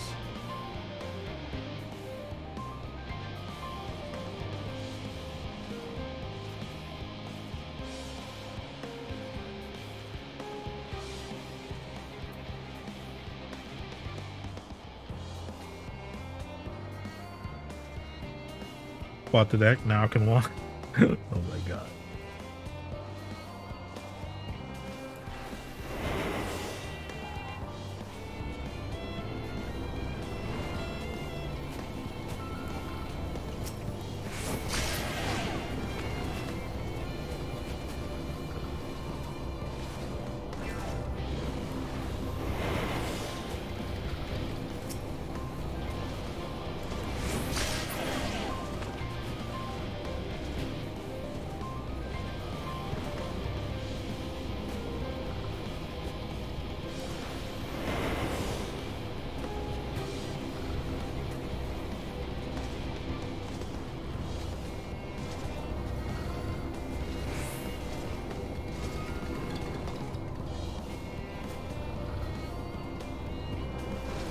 Okay, so I'm thinking I take out this dog over here, even though it's not as important.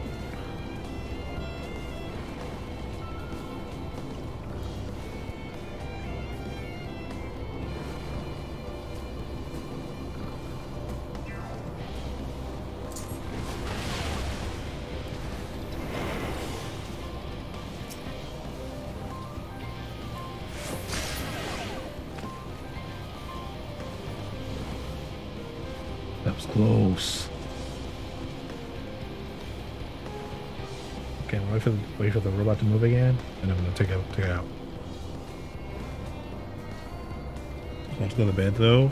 Let's good luck with the metal gearing and even mowing. Oh, thank you, I appreciate it. Thanks for stopping by, man. I appreciate it. You have a good night.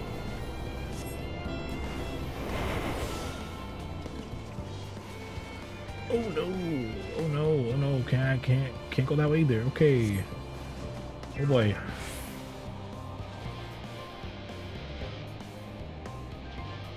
I gotta say though, like, can I get a shot of this?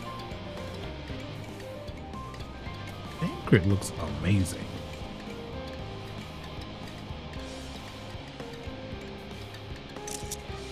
Didn't mean to take a screenshot.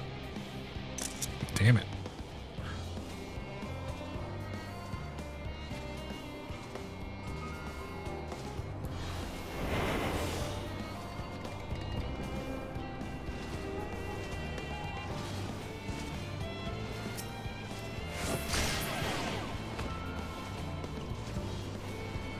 Don't know how that guy didn't see me.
That's the one.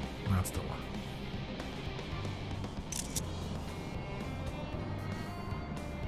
Oh, wait.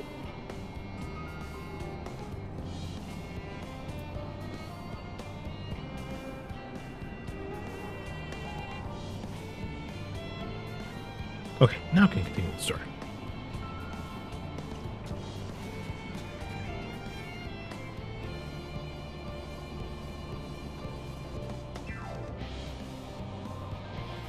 I don't know. Is this the right way? Try the other way, right?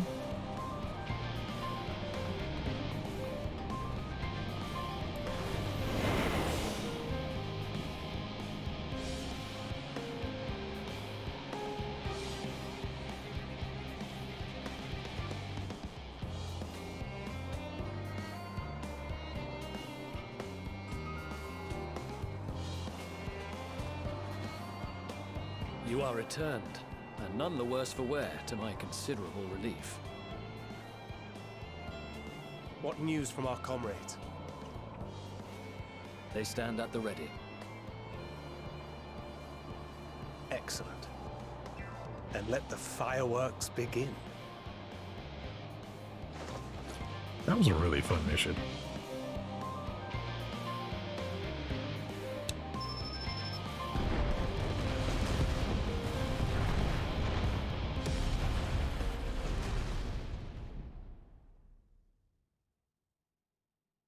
A few moments later, at the rear of Ishbar Continent Supply Caravan. Caravan.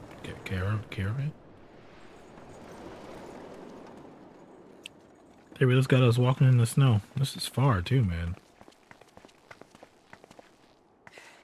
The blizzard's beginning to clear. The Vanguard should be engaging the Imperials any moment now, if they haven't already. Ishtola and the others are with them, so I'm sure they'll be all right, but...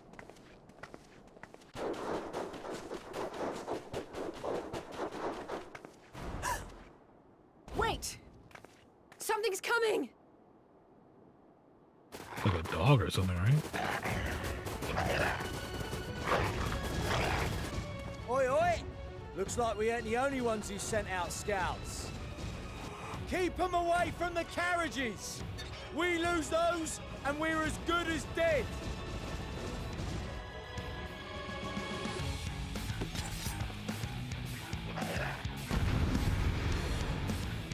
But this is nice. We got like sneaking missions, and we got actually missions where I'm actually like fighting. This is a nice little mix of stuff right we got going here.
Oh my god, Alze! Brief respite, but stay alert. Keep the carriages safe.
fine display, but the other carriages are still in danger. Go on ahead. We'll hold the line.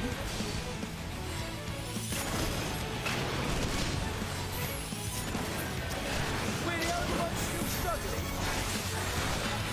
I guess so. Time we put our backs into it then.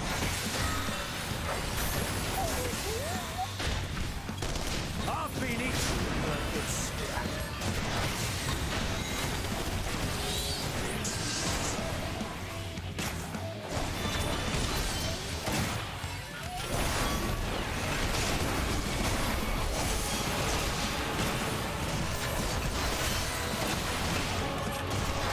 That guy's almost dead. Oh, he's still stuck. Never mind. I should be focusing on the one that's attacking me, but that's fine.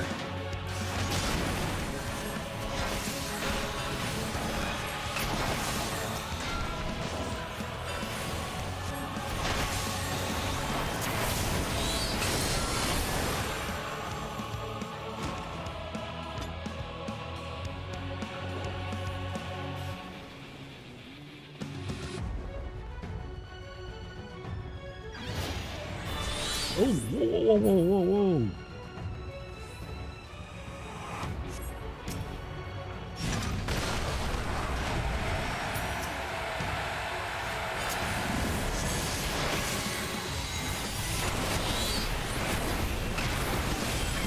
You'd think they would put an actual tank, so I guess this is a war. It makes sense.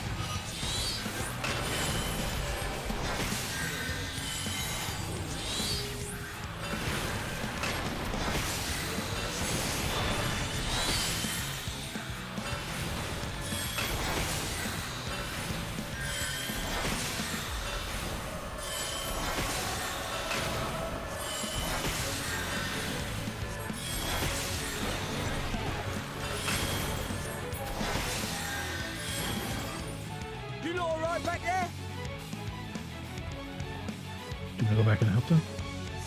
We're fine. I'm ready for more. Okay. Is everyone safe now? Hear that? Get to the front and turn the tide. Me? I'm already up here. Is this not? Oh. Like forward more? Or? Okay.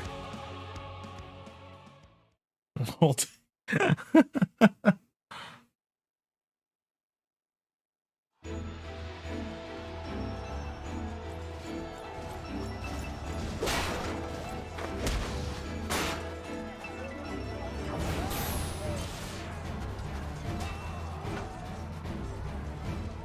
Just want to say, I don't want to say what Liz is doing, but like, she kicked that guy in the hand.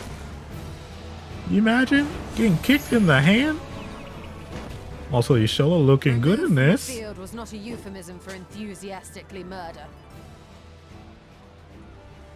It's nothing that won't heal in time. The trouble is, their tempering has made them utterly fearless. Subduing them would be easier if they had the capacity to submit in the first place. Well, this is the path our young charges would have us walk, and that we all agreed to follow. You knew it would be hard, yet still you pledged your lance, did you not?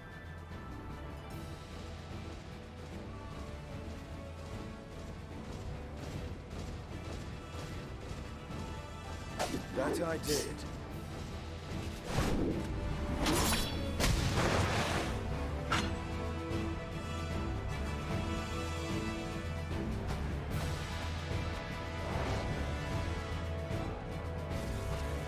Oh, there she is with the armor.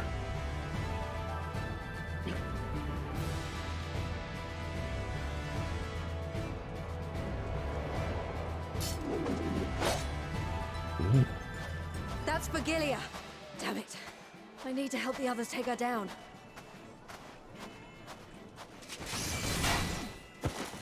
There's no end to them.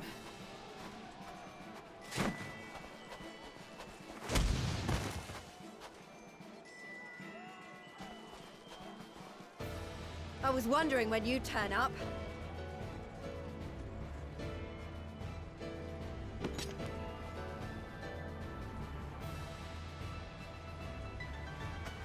There's no stopping us now. Come on, let's show them what we're made of.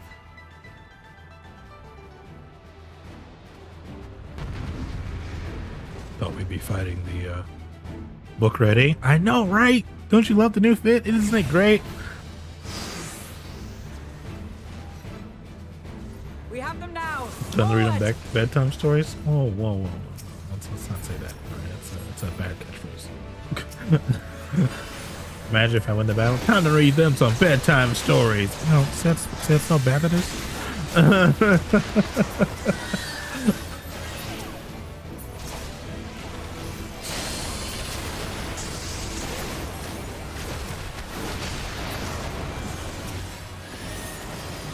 Oh, that's a lot. This is, oh God.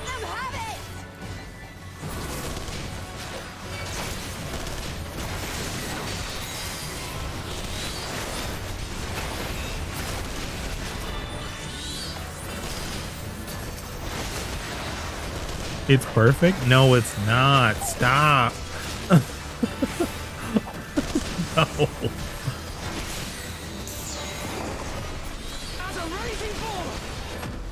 Gentlemen, okay.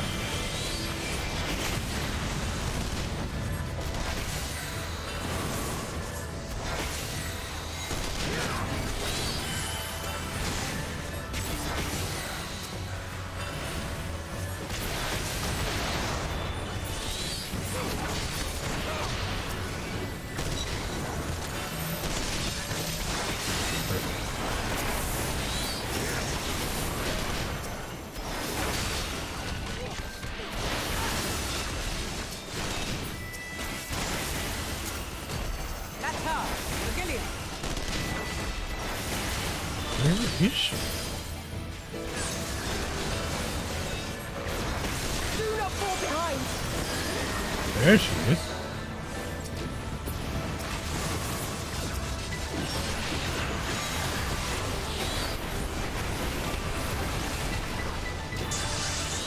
I am doing no damage to her compared to the other ones. Okay.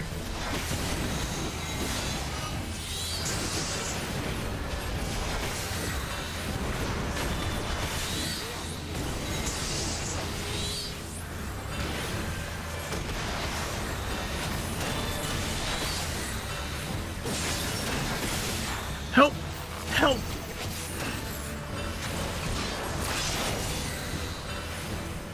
That was very scary.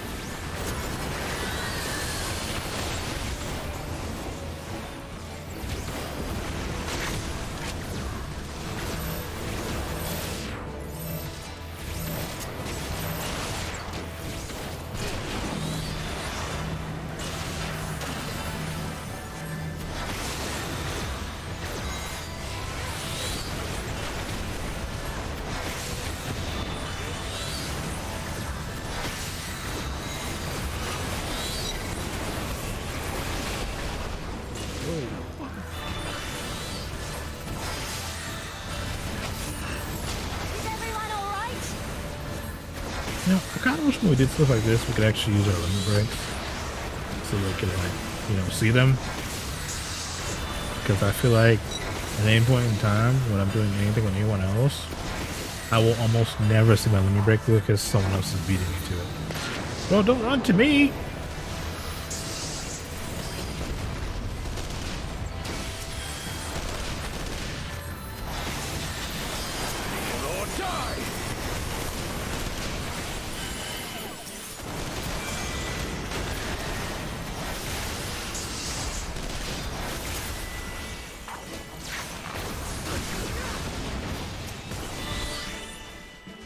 Oh, welcome back.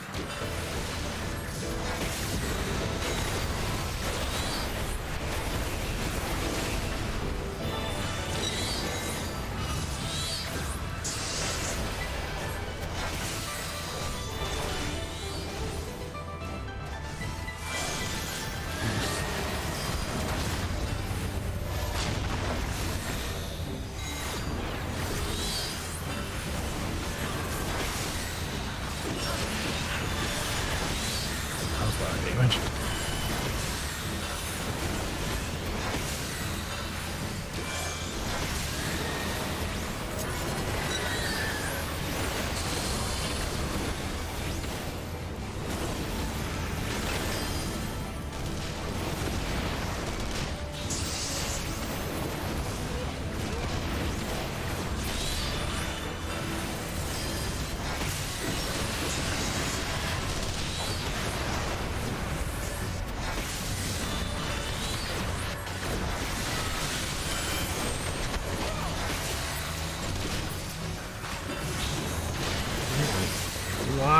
happening right now.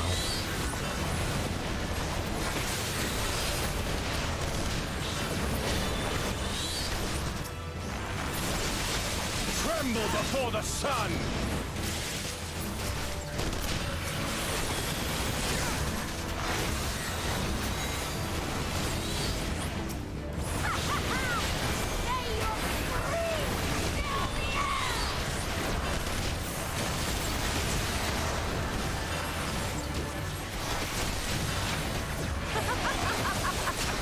Should I like get behind the thing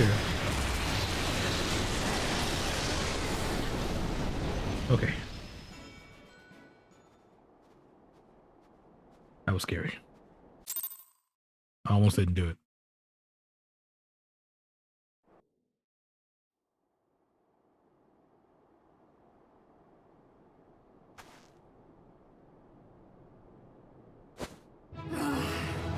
A worthy adversary.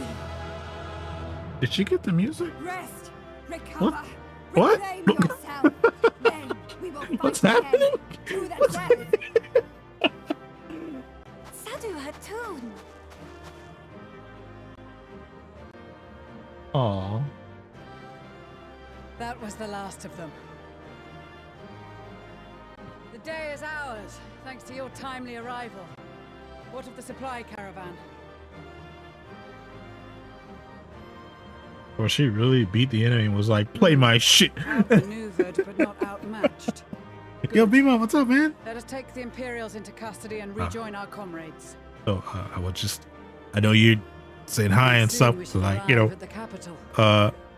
if you do plan on playing Final Fantasy 14, I don't recommend watching this, as I am doing Endwalker stuff, so I'm like the last expansions that's come out so far. I'm not sure if you're playing it or if you've already played it. I don't know. I just don't want to swap people. And unforgiving. Thus spoke Emperor Solus as he gazed upon his barren domain.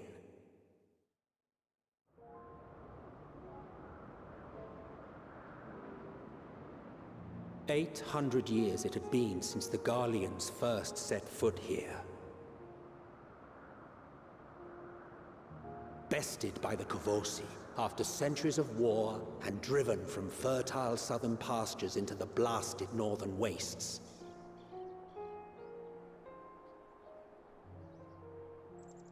In that garden of desolation, they clung to one another for warmth, freezing, hungry, desperate, hated. I do not have Final Fantasy. That's fair. Final Fantasy is a hard series to get into. Though, if you ever do decide to play a Final Fantasy, I recommend doing what I did, which is play one of the non-traditional ones, because those are like the most fun.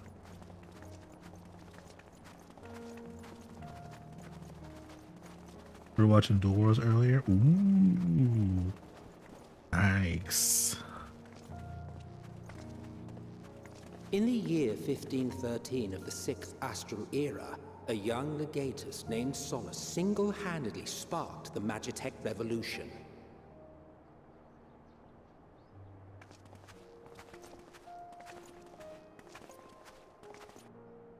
How did he conceive the machina that feed on ceruleum?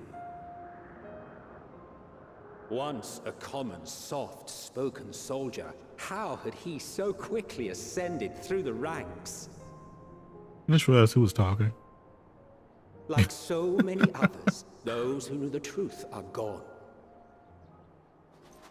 Taking in the capital with his eyes for the first time, I recall thinking to myself, far colder on the earth than in the heavens.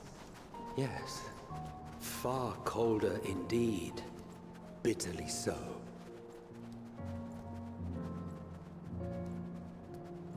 That is a very dark, ominous castle.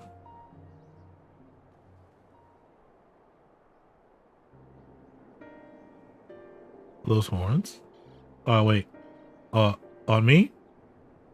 Yes, they're my dragon horns. Not so much as a whisper. I'm like a dragon person. The roads leading beyond the city walls would have been used less in recent years. Nevertheless, this was one of the most important gateways into the capital. Her buzz day and night with activity, aye. Merchants passing Well, you know, through this skirt must be a many of them bitch. stopping Oh my at the god. local hostelries.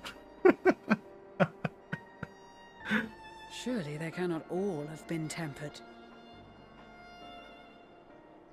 We can consider the question after we have made camp. If we spend any longer outside, we may well freeze to death where we stand. The tempered Imperials, too.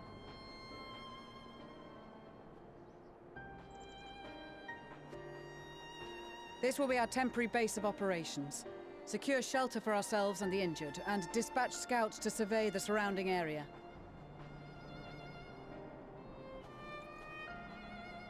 If we're planning on staying here a while, we ought to give this place a proper name.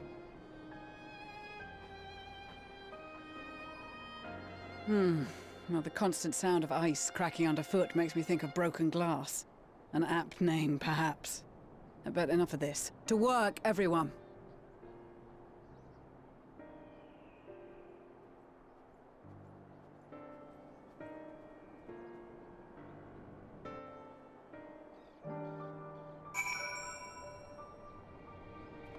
All right, got a new location now. Got it. Yeah.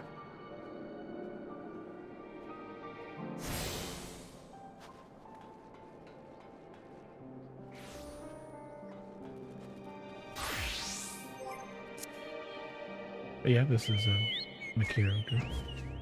He's an aura, a dragon guy. Apparently, he's very tall compared to the other people in the game. Everyone has to look up to me. I like that. I like that ability. Just keep looking up to me.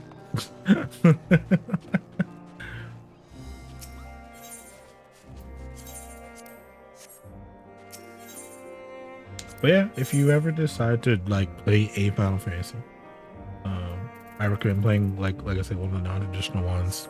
Like I would even say the new Final Fantasy VII, the remake, is, and where it's only shirts and buttons. Yep.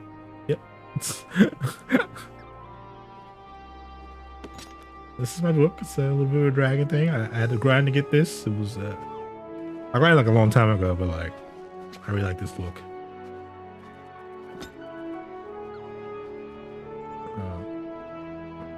I mean, I have other outfits I wear as a summoner, but that's like my main one I really liked. I wore this one for a while. I'll do the glasses up thing.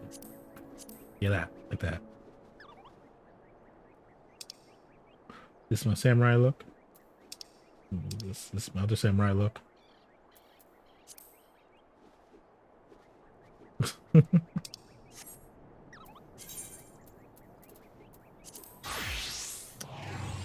This is one of my Dark Knight looks. I have a lot of looks I like to use. You saw one of them earlier. Where was it? The Dante look, obviously. You know, Devil May Cry 5. Well, I guess it would just be Devil May Cry, but I guess it would be more the Devil May Cry 4 or 5 kind of look he had.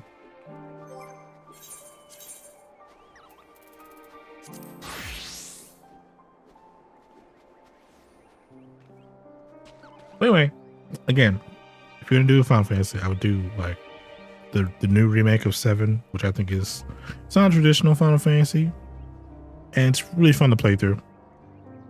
Crisis Core, one of my favorite ones, play through. It's great. I haven't played the new one yet, but I assume it's the same as the old one, so it should be still pretty good. Even like the Cydia PSP games, I thought those were fucking amazing. The new one is hot trash. Don't touch it. I'm just throwing out a few Final Fantasies. If you wish to get into a Final Fantasy, but you don't want to like put it in the time sink that's some of the longer, really old school, longer ones kind of have. Like I did recently play through Final Fantasy X. I'm saying recently, but it was like 2 years ago. But regardless, I did play through it, and it was pretty good. And I don't even like, I'm not someone who likes like the traditional Final Fantasy games that much, but 10 was really good. 10-2 not so much. It's bad. I do enjoy 13 though, and its sequels, like, except for Parts of Lightning Returns, I didn't really enjoy that one that much, but it's still a good series.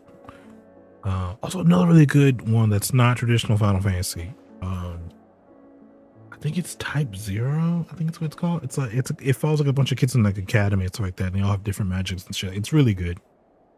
But again, it's not a traditional Final Fantasy, so just so you don't have to like play the other ones or have some type of general knowledge of the Final Fantasy. But it's really fun to play too.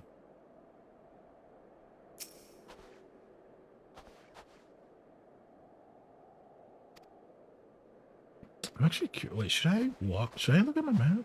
Right. Is it shackle over there? Unlock that? By traditionally, you mean turn-based? Yes.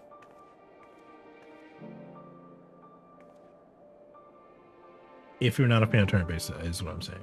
Because I am, well, I can't say I'm not a fan of turn-based now. Turn-based now is it's okay. Like I'll play it, you know, but like the story has got to be fucking good to like really get me invested into it. It's got to be good, man. If it is not good, I will know instantly and I will just quit.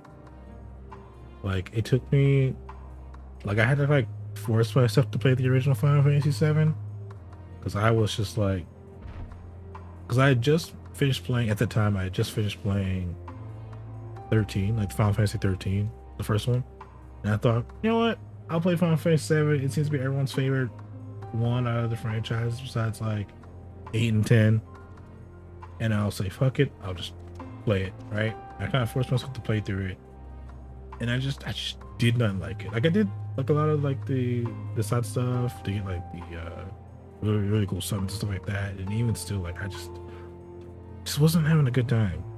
Like parts of the story are really good. Like the story has nothing to do with the gameplay, but it's just I just was not enjoying the gameplay of it, just because, you know, the turn-based. Some, like, the thing is, I played other turn-based games and I've enjoyed it. Like Arc the Lad 2. It's like a PS1 game. If you ever played that game, I love that damn game. When I was a kid, I played that game. Like, by the time I got to play that game, when I got on PlayStation, it was like $5 at like Dollar General or some shit, right? And by that point in time, you know, the PS2 had been out for a while, and I did not have any memory on my PlayStation at all. So like I had my PlayStation on for like a whole week while I played that game. And it was crazy because I kept coming home like, man, I hope there wasn't a power outage while I was at school. And I finally beat that game after a week, and like that was like the best experience because it was a really fun game. But like I said, it was turn-based, and it was like one of the first turn-based games I played that I really enjoyed. Which is why I was like, when, you know, Final Fantasy 13 came out, I was like, yeah, I've played other turn-based games at this point.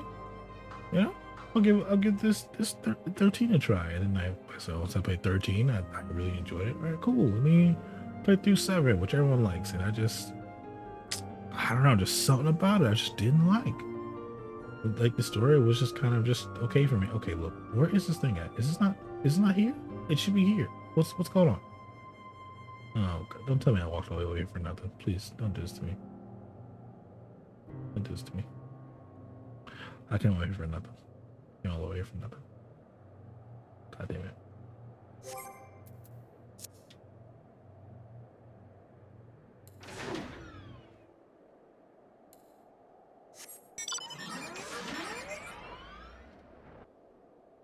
I love Down to Grab, but it's more of a card game turn-based. I do love my card games. I'm a sucker for really good card games. Probably why I like Yu-Gi-Oh so much. So I actually did really enjoy Duel Masters. when it was like really popular in the States around like when the anime kind of came to anime and stuff like that. It was really good. They had this version of the game on Game Boy Advance. It was in Japanese. And I played that game so much. I couldn't understand a goddamn thing they were saying because, you know, Japanese. But I loved playing that game, man. Because, like, after a while, even though I didn't understand what the cards themselves were saying, after watching the show, I knew what they did. So I would kind of like use some of the cards they had in the show. And also have all these new cards that I was like learning. I would just learn what they do or what they did from playing them. And to be honest, that's kind of how I play Yu-Gi-Oh! Still. Like, if there's a card I just don't understand, but I'm like, this looks like it fits in the archetype. It's a machine, whatever, blah, blah. Instead of actually reading it, I will just play with the card. I'm like, all right, cool. What does this do? Oh, it does that? Okay, cool. That's not what I want in my deck. Taking it out.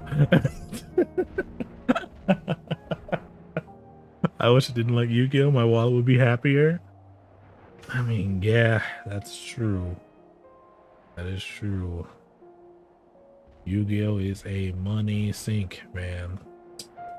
Honestly, Master Duel actually wasn't that bad when it first started. I mean, Duel Links also isn't that bad either. Unless you're going for Pacific decks. But like, when I play Duel Links, I don't always pull on every single deck there is. Usually I try to go for like Pacific decks that I know I really like. I know I'm gonna want to play. Like, you know, like I would like to eventually recreate a Zark deck.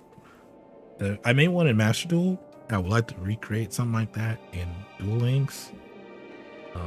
But you know, a lot of the cards just aren't there. You know, we're just not at that point yet. But we're starting to get there. We have a lot of like the bigger monsters. We just don't have like the little ones, the little pendulums that help me get the big ones out. So I'm waiting for that. I'm excited because I really wanted to recreate it. Like when Master Duel came out, you didn't really have to spend that much money in the game. At least I felt like you didn't. You could play the game, and then you could, you know, when you did the rank duels, you could get like the little tickets or whatever to pull cards, and you could dismantle those cards to make the decks you wanted to make. But when they took that out, the ability to dismantle those specific cards, because a lot of those cards are shit you didn't want, it completely kind of ruined Master Duel. Well, they didn't ruin it, but you know, it's kind of hard to play Master Duel when I have like 12 of the same card and I'm like, bro, I really would like to dismantle it so I can make one of these other cards that I actually want for my deck, but instead I'm stuck with 12 of this fucking card I don't want. Master Duel, please fix this. I started playing sprites lately. It got me to plat by confusing everyone. I got it while getting some other deck. Oh wow. You're gonna hate me, as everyone who plays anything meta, but I play Numeron. Hear me out. Let me explain. I want to run like my favorite boss monsters are Utopia and Dark Magician, but those two archetypes do not work well together. Like they just don't. Like if I made a deck with those two archetypes, it would literally like Yugi's deck from the original Yu-Gi-Oh! It just is not a coherent. It is a incoherent mess. It's not good. All right, but those two archetypes by themselves, they spit hot fire. It's fucking fun to play both those archetypes. But you know, obviously, Dark Magician, it's not really super meta unless you just get like the right cards turn one. You know, Utopia, same way. Though Utopia has a lot of ways to get the cards it needs out pretty quickly with all these new supports that I had never really seen until I play Master Duel. But Numeron, I like Numeron because one, it's obviously a one card combo, and in order to deal with anything meta, you kind of need one card combos. You will literally not survive without one card combos, which is really sad. But Utopia actually has a lot of 1-card combos as well. Like in the higher ranks, once you hit the plat, right before you get the diamond, you need those 1-card combos, man. You will not survive. It's insane. But like, yeah, I just started playing Numeron because I was like, I can OTK people, right? And then as I started building the deck more and more, I started like wondering like, okay, cool, because it's a 1-card combo and I only need, this and this to kind of do it. I can have other cards around this 1-card combo to either get the cards out or straight up negate stuff, or do like max seed to get me cards in my hand while they're doing all their fucking crazy ass summons, right? And that's kind of what I built. And I got to diamond. Is it plat? Is it what's the highest one? Is it diamond or the plat? I can't remember. It's diamond. I got a diamond. Back in December-ish. With Numeron. And I was so happy because that was when Runic was running fucking wild. Like people were kind of switching off of Torso as much and going to Runic, and Runic is detriment to fucking Numeron. Like if I don't get one card, not even like the cards I need to summon Numeron. Like I have what's it, double cyclone? Not double cyclone. What's that one card? Something cyclone. That basically I pay 1,000 space cyclone or something like that, right? I pay like 1,000 line points and it banishes a magic card off the field. That card destroys Runic because like without that like field spell on the field, Runic is not as hard to deal with because they can't play magic cards on your turn. But I added that card into my Numeron deck, and man, I'm like so comfortable playing Numeron now. It's ridiculous. Like it gets to the point where I'm like, oh man, I want to have fun with all my other decks and shit like that. Like I'm also making a Crystal Beast deck, which I need to kind of really fine tune it. But anytime I play it, anything, everyone just runs the most meta shit, and I'm like, I'm in casual, guys. Can we play with casual shit? Like I wish to run into Dark Magician when I play when I'm playing with some of my other decks where I'm trying to like learn the deck. I wish I could run into those, but like everyone just runs this meta stuff. Like I get out of ranked to run like some of my fun decks that I really enjoy playing. Cause my fun decks I usually play just against my friends and stuff like that, and it's really fun. 7 just feels so right to me. I love it. That's what I'm saying, man. Like there's just some cards that just like fit you. You know what I'm saying? And you love playing with them. But like I get to that point where I'm just like, all right, cool. I want to play all my fun decks with all my friends. Yeah, this is great. Right? You're having such a fun time, and then you go in the casual and everyone's just running meta decks, and it's like, why are you in casual, man? Go to rank. You're not supposed to be here. This isn't for you.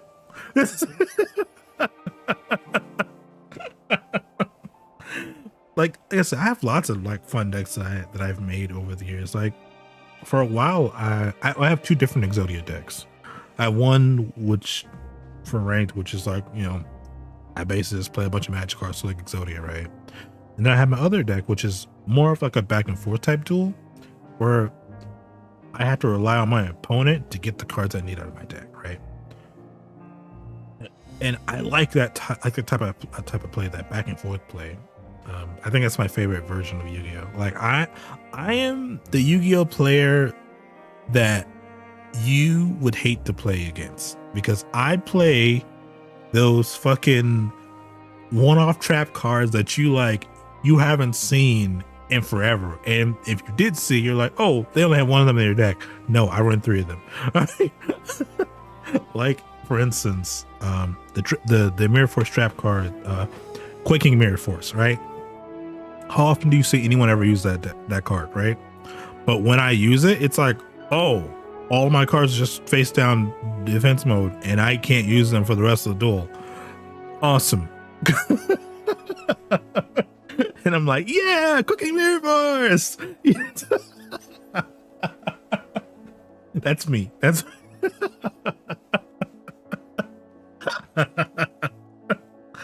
or I'll run like double chain energy and just like play like Marshmallow and face down or Spirit Reaper, and I'm like, all right, cool, all right, let's play the duel, guys. Your turn.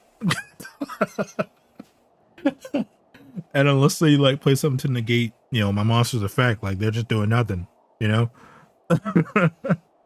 Like I won a duel a while back. We actually played double chain energy and Marshmallow. They played a bunch of cards, and then they couldn't attack me, well, because, you know, Marshmallow, right? So I right Geki'd and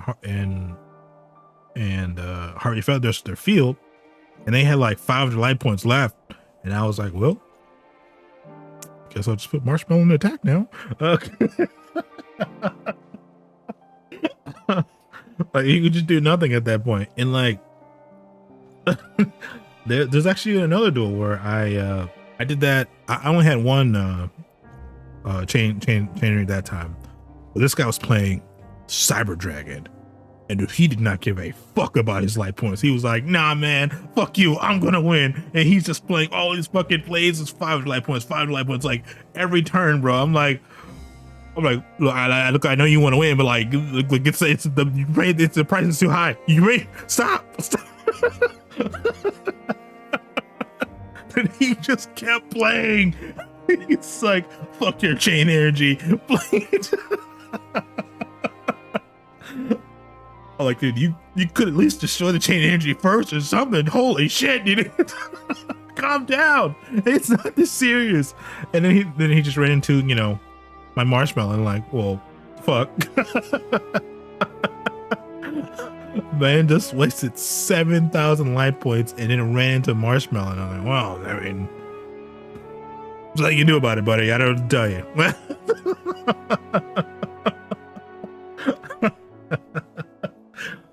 It's just like, I miss strategies like that require like me to just like straight up outthink my opponent, you know, not just negate every single thing they do. You know, I feel like Yu-Gi-Oh has just changed so much from like the game I just love to play. Like, I'm not saying the new version of Yu-Gi-Oh isn't good, because it is good. It's just sometimes I kind of wish I could do like the mind game stuff again, because that's fun for me.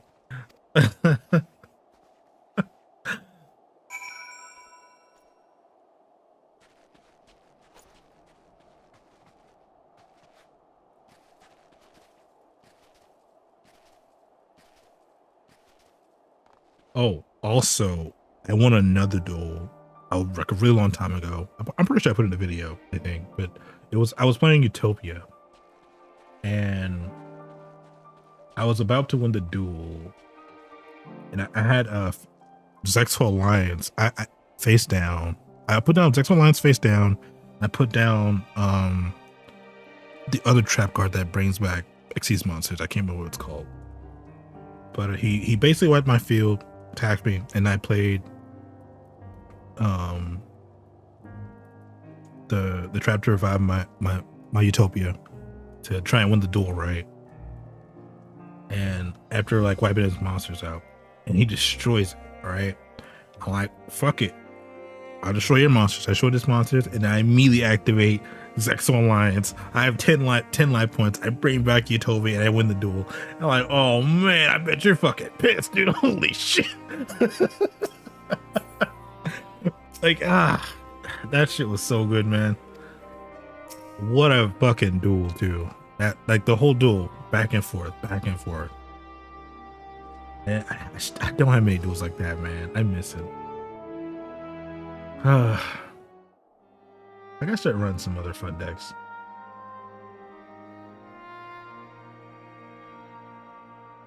I have been working Our on. present situation is as follows. Wait, I know they're already talking. I have been working on a power tool dragon deck. But it's kind of hard to run power tool dragon because literally every monster at power tool dragon's level is just better. It just is better. The brain duels don't happen as much, it makes me sad. I know, man.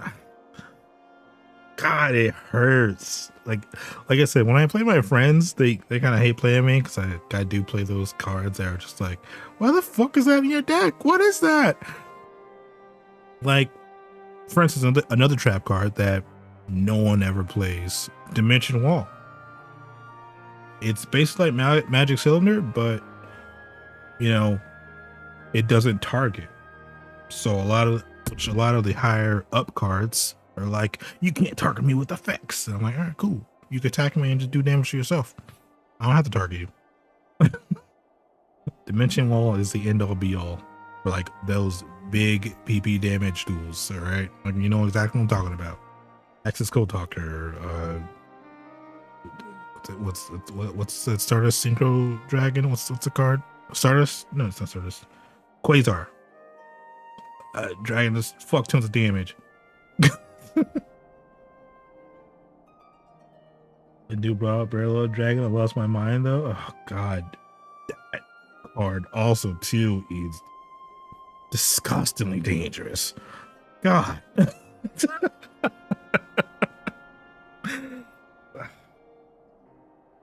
I don't know. Some of the new cards, I'm like, man,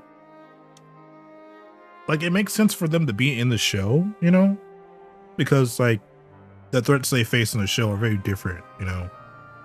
Of course, like when you have someone who set up an entire board to destroy the world, yeah, I gotta play some ultimate monster that just fucking stops this, and then it still gets attack you, right? That makes complete sense in the show, all right? In the actual game, makes zero sense because everyone just runs like 8 different boss monsters from all the Yu-Gi-Ohs in the one deck, and then it's not fun for anyone anymore because they just stop everything.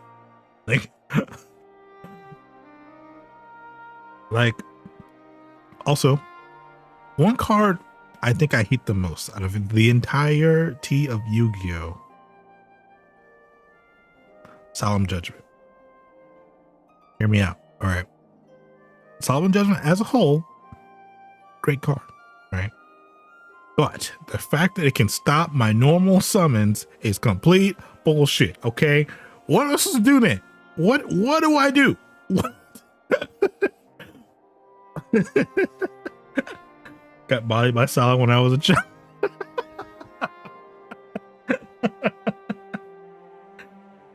I understand your pain. All right.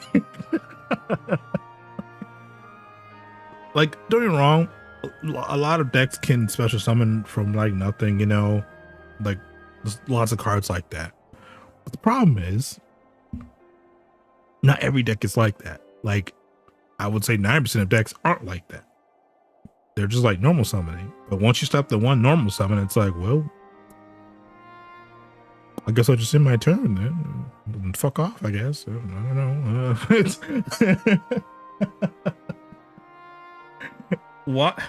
Why is there a card that can stop my normal summon? I only get one per fucking turn, man. Come on.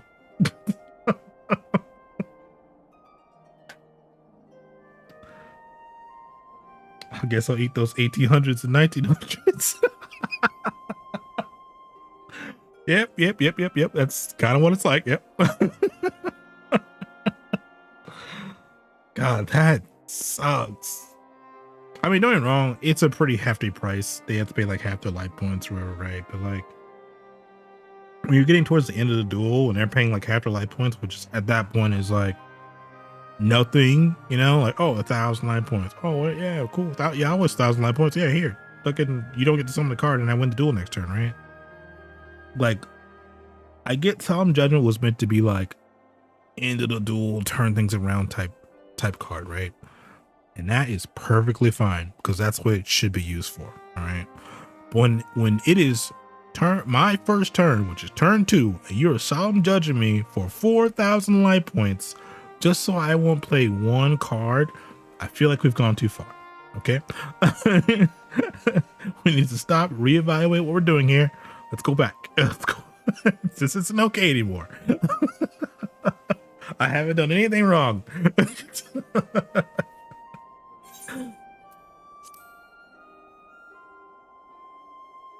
Efforts to aid the people of Garlemald have begun in earnest. Moreover, having entered into the capital, the Imperial Palace is within our reach. But before we proceed further, we must learn what has befallen this city. For therein lies the key to understanding and combating the Telophoroy's designs. I really like her outfit now. It's nice. I have a suggestion, if I may.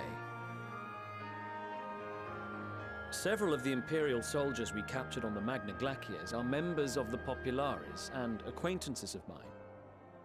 Once we have cured them of their tempering, they should be able to give a reliable account of the events leading to the capital's downfall.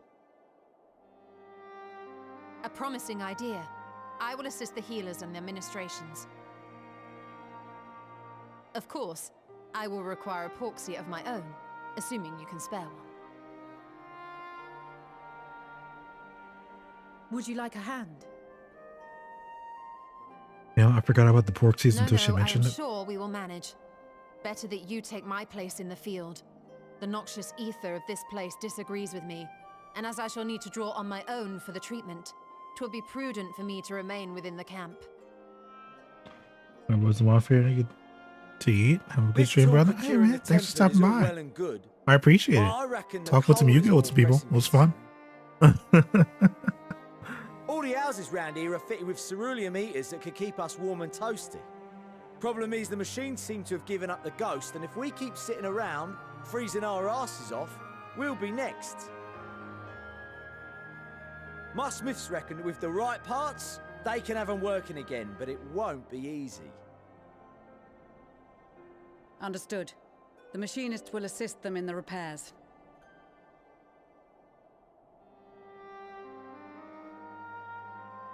The rest of us should either stand watch or survey the area. We've made our presence known to the Telophoroi. They will be searching for us, if they have not already ascertained our position. That we have seen no sign of them since the battle suggests they have yet to do so. However, I suspect they may be biding their time. Or perhaps we are beneath their notice. In any event, we'll find no answers standing around here. Urianger, Estinian and myself have visited Garlemald recently, so we'll lead the reconnaissance efforts. Perhaps bolstered by a few Bosnian and Dalmatian scouts from my previous excursion for good measure.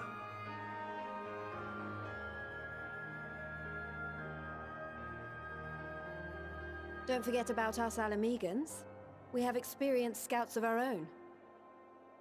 Well now, this is turning out to be a rather sizable team. With such numbers, we should be able to cover a wide area with relative ease, including that surrounding the Imperial Palace. How about you, Graha? I have a feeling we'll find a use or two for that vanishing spell of yours.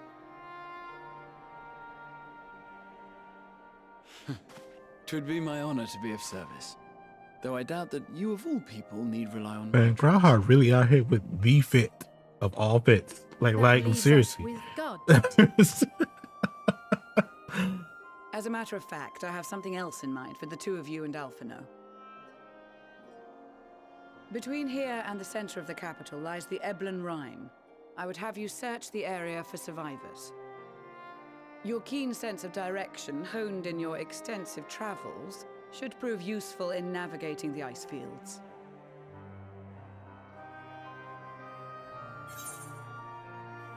There is survivors. If there are any survivors, we will surely find them. Ice fields? I love ice fields. Oh wait, no I don't.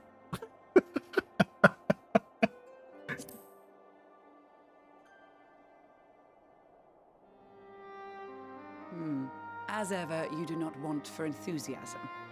But given your experience traipsing about through Kurthus, I should be surprised if you let a little inclement weather dampen your redoubtable spirits. And even if that were the case, the promise of hot soup upon your return would surely spur you to action. So I just said, I don't want to go. And your response is, come on, man, we'll give you hot soup. That doesn't feel like the bargain you think it is. I don't know what one to use for this damn raid.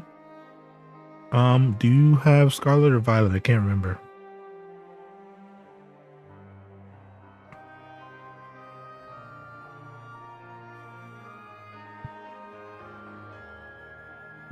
Scarlet.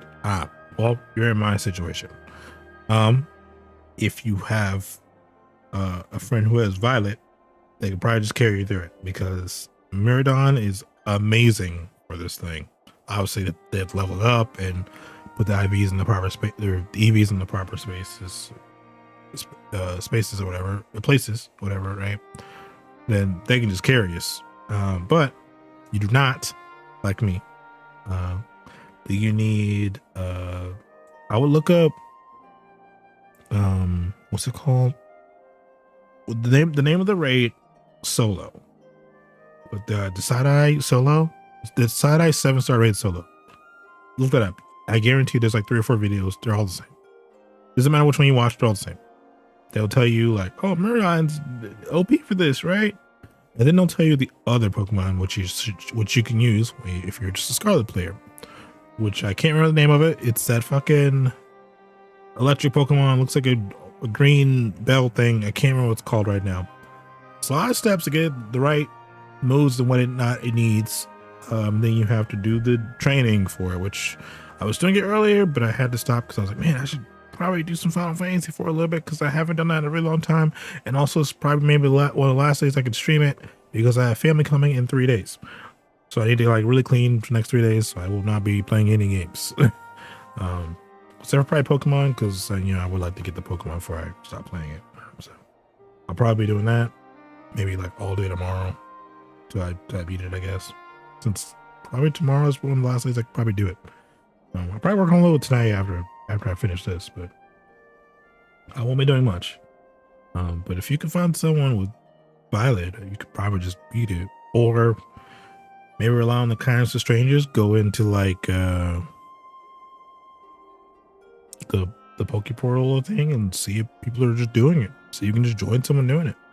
You never know. Someone who might be really, really good at the raid, and they're just going through trying to collect rewards. You might meet one of those guys.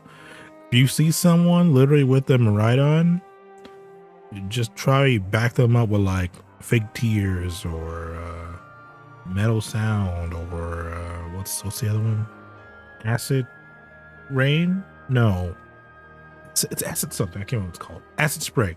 That back them up with that, and then that's it. Just do it like once if you can, and let them do everything else. Because they, like I said, if a Miraidon is properly built, they can clear that shit out like one hit, like maybe like 2-3 turns. If you back them up with like fake twos and stuff, it's kind of crazy. Electros has acid spray. That's not the Pokemon you need for it. I can't remember what it's called. Let me start it up real quick. Hold on. Nope, I can't start it up because it's about to fucking die. God damn. Hold on. Okay, let's charge it up. Okay, well, let's give me like 5 minutes. I'll let this play once I run around a little bit. It should be fine. I'll tell you what Pokemon is. I don't remember. You all have your duties. Let us make haste. May the Fury bless and keep you.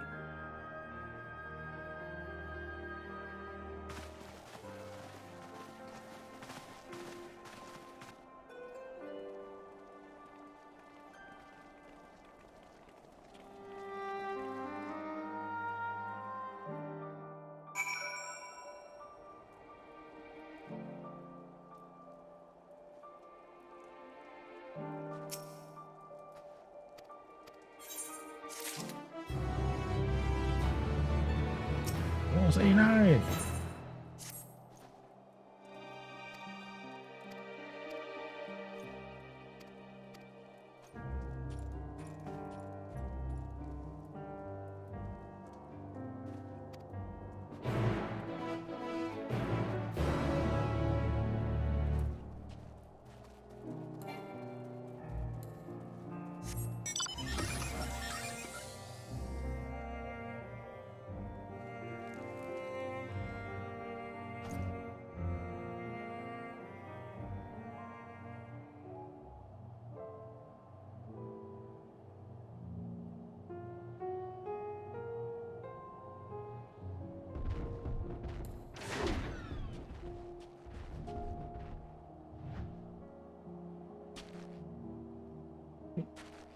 What are you looking at?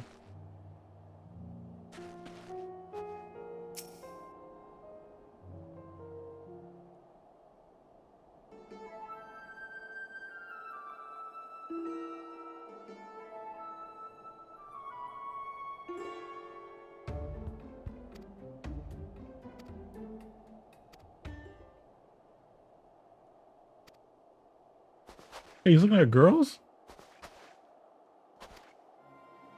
Oh, never mind. Never mind. Survivors. Way different. Okay. It's okay.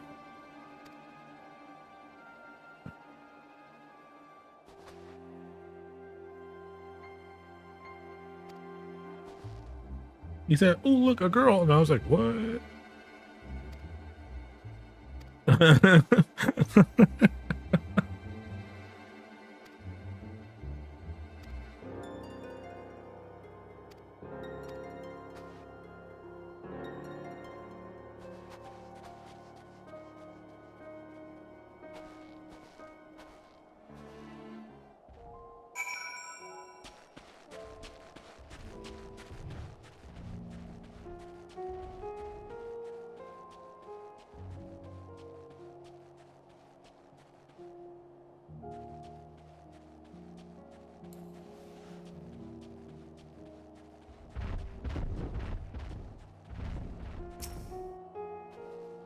He started looking at me for a second.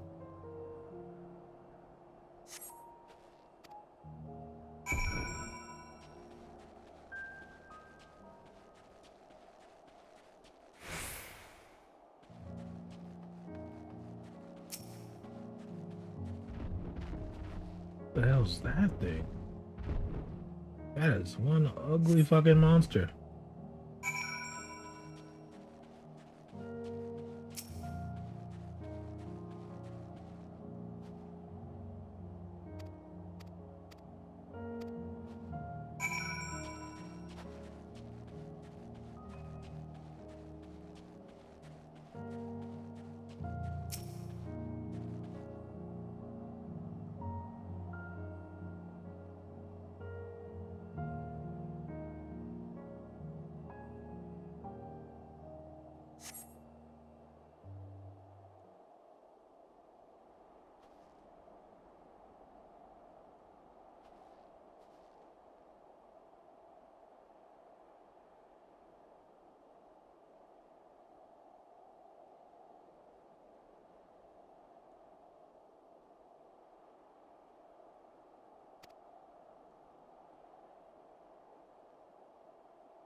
Let's go. Let's move it. Jesus.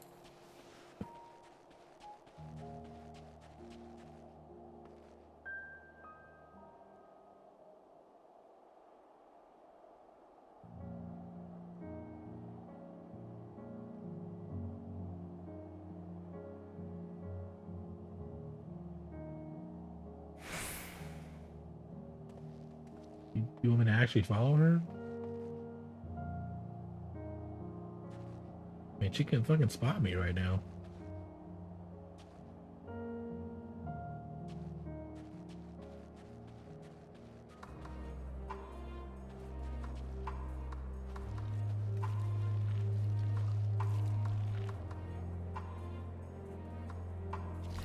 moving.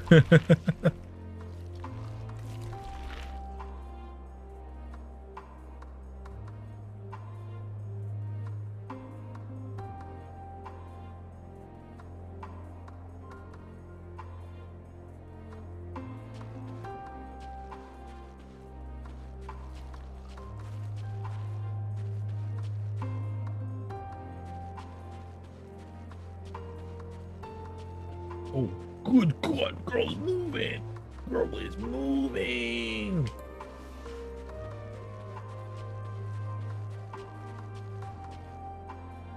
Thought I could like stay on that rock up there, but I was very wrong.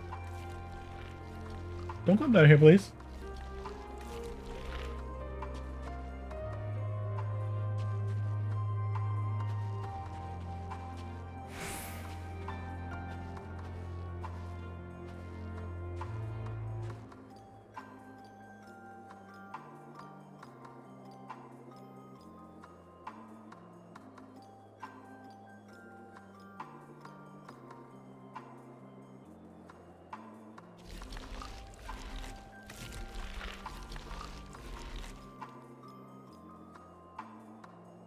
Oh God! Oh God! Oh God! Oh God! Oh God! I looked. Oh, wait!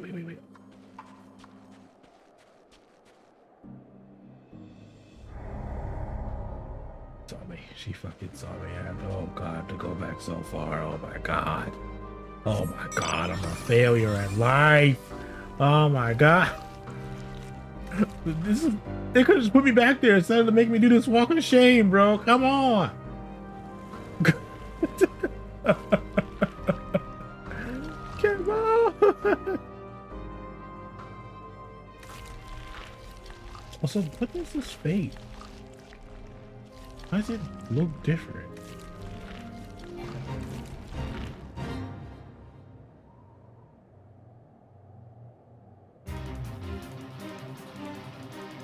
Why does it have like a symbol on it? What does that mean?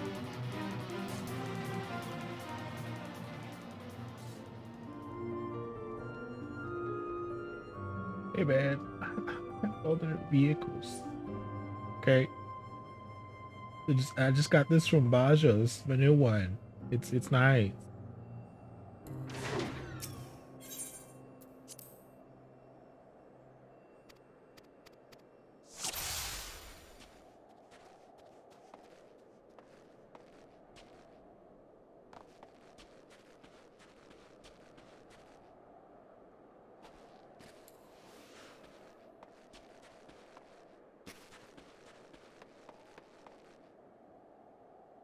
Okay, well, while that's doing its thing, can I start Pokemon? Yes, I can. Still low battery, but it's on. It's called Belly Bolt. That's the Pokemon Scarlet players have to use.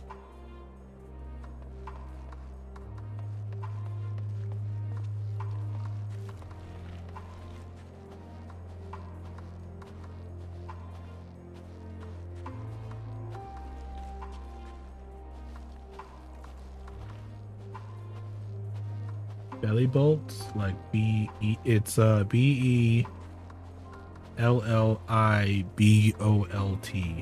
Belly Bolt. I forgot what it evolves from, but that's the Pokemon we have to use. But like I said, if you look up this side-eye 7-star raid solo, you'll see it. It's not hidden. Like there's so many YouTube videos that talk about that Pokemon.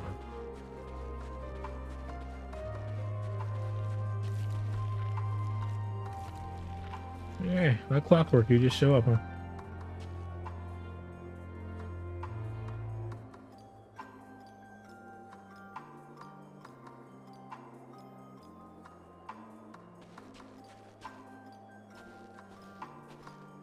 Don't mind me, just walking in this area. Same place as you. It's perfectly fine, I promise you.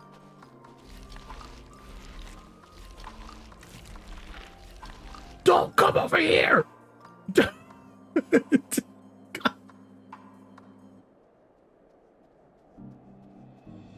Swear to God. Stay on that fucking hill.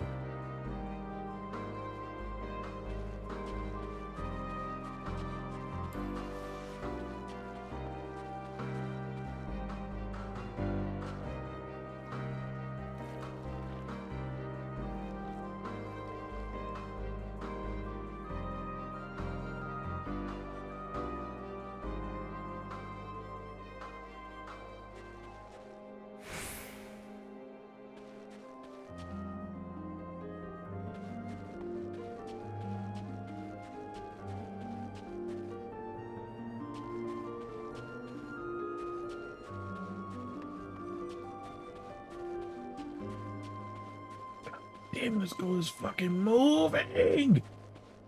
You're just so far.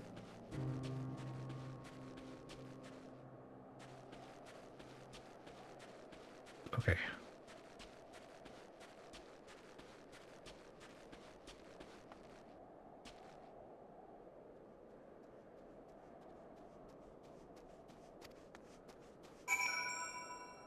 Oh, hey, you're also doing this?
Man, these two right here are just freezing. Why did y'all let these two out here?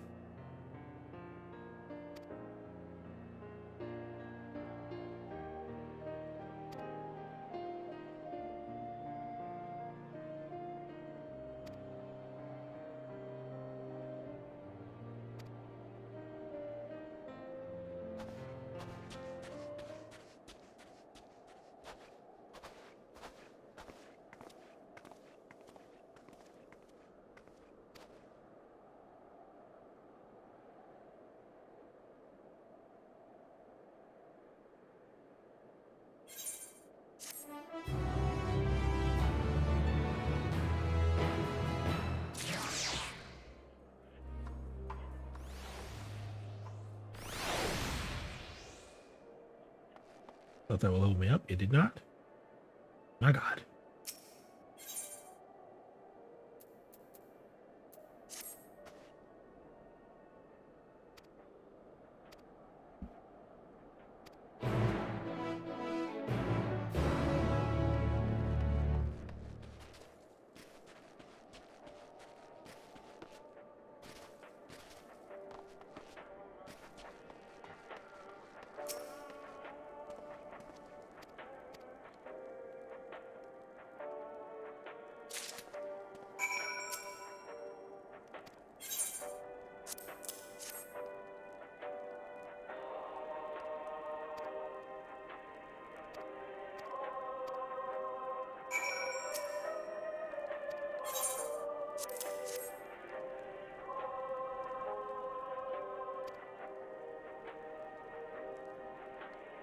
Should we have made the fire like in the building?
Oh, they still don't know he's dead.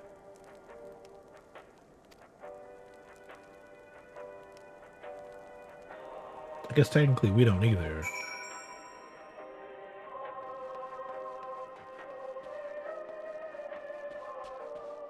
Right? Do we know that?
Why are you lying to me? I just heard someone.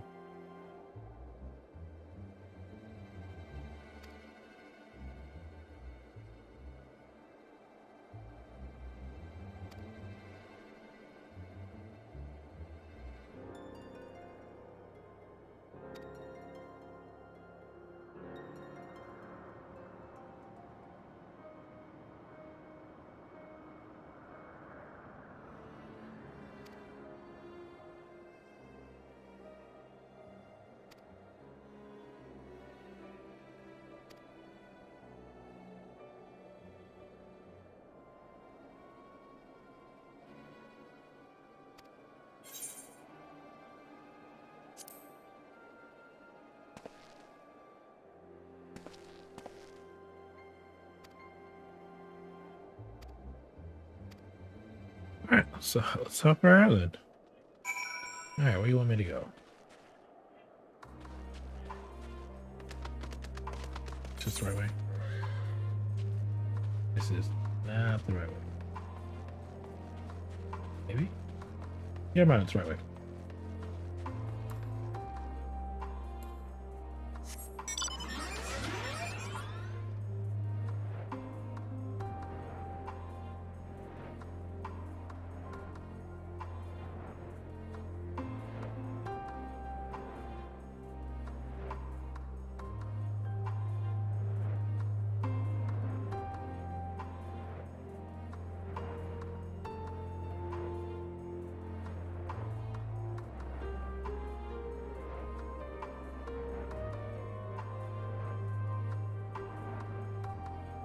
It is just really, really far.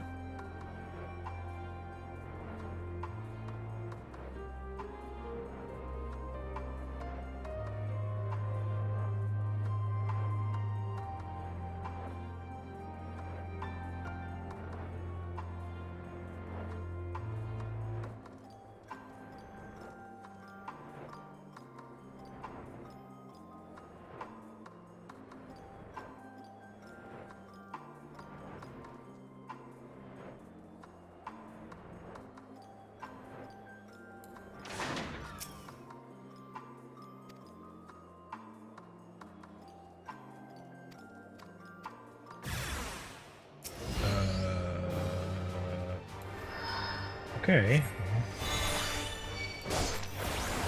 You guys want it.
Man, they are just doing their best to make sure you don't forget that Bajja exists.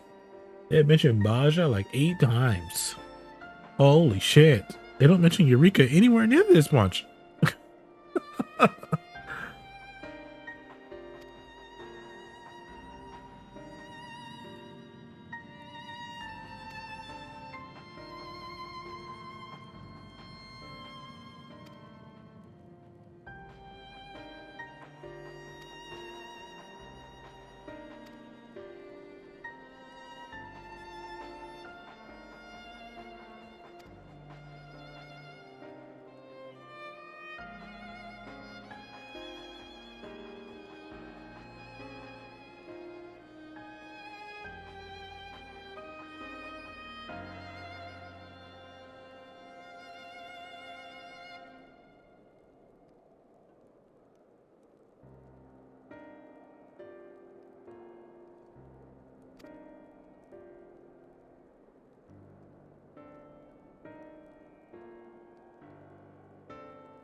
Definitely level this, right? Yeah, baby.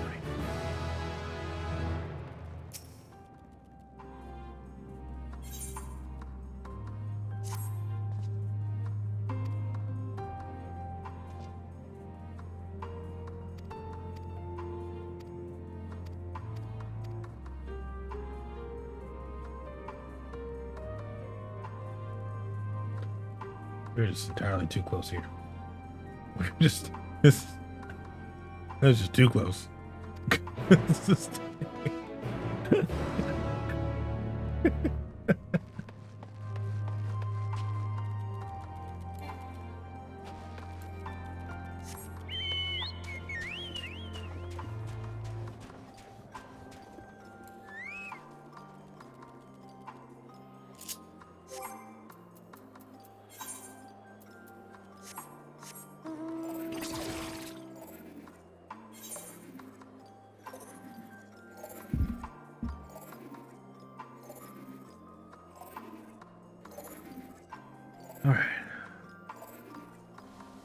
So I think I'm kind of at the point where I kind of need to be stopped. Whoa, I'm close to that. I wanted to get about 4 hours in. I got about 3.5 right now, I think. But I did spend a good chunk of that talking. So I want to try to go at least until 4. 4-hour stream. But just don't know. I'm getting a little tired. So I'm gonna try to finish this, maybe next couple other missions, where I call it quits for today. Especially since I won't be able to stream for a while. At least like another week and a half, maybe.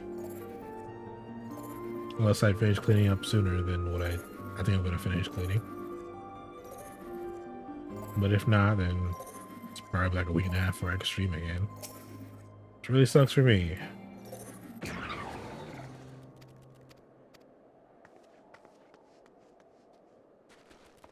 Oh, we're finally going in now? Or not? What?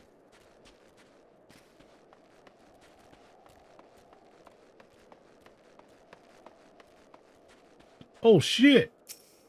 What happened to these guys?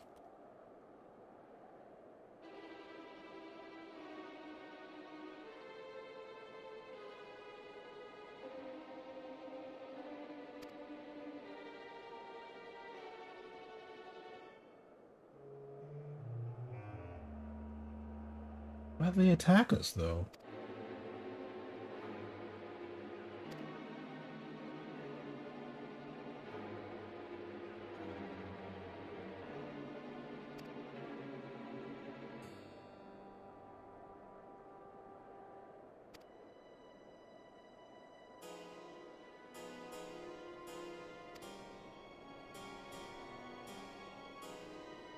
Oh, I thought we wanted to steal their lands. Oh, well, wait. That is fair. Who would think that someone from another country, after you've been warring with them for centuries, actually be nice to you?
I don't know why we're tending to their injuries. Dude, fuck these guys. I understand with the good people we want to help, but like, these people don't want our help, man. We gotta walk away from this. There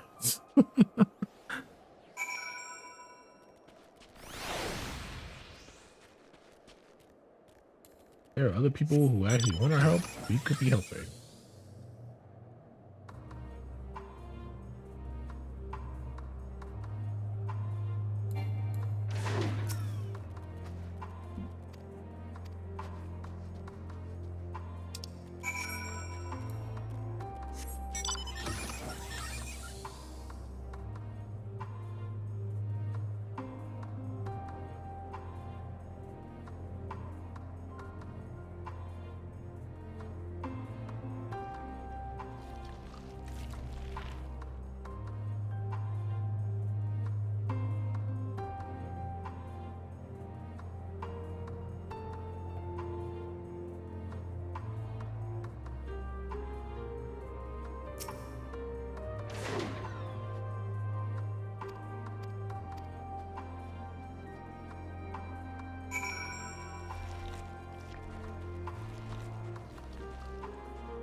Half-buried piece of paper. Okay.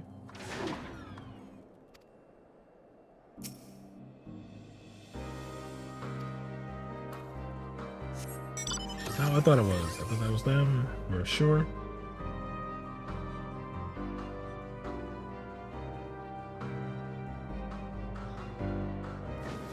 Is that it? Yep. That's just an enemy, right? Oh.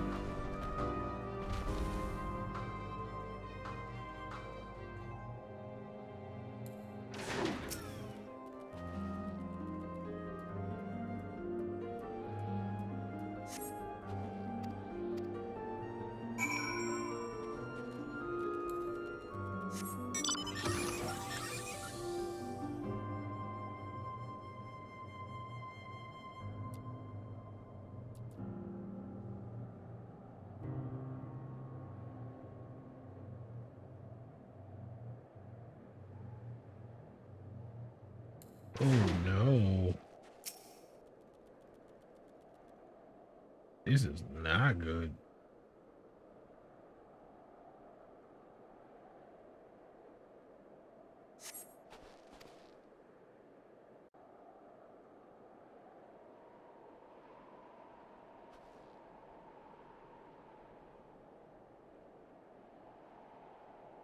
Did they get attacked?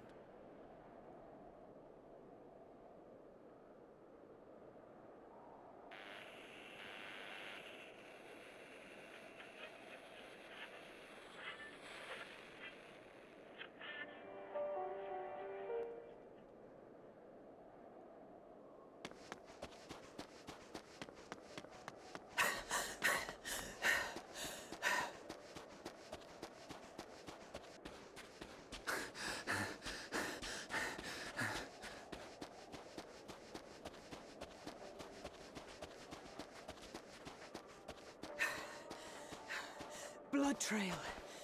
We found one. They were attacked.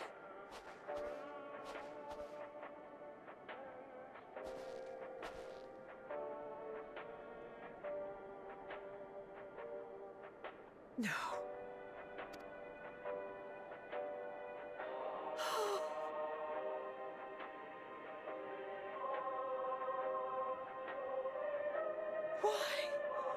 Why wouldn't they?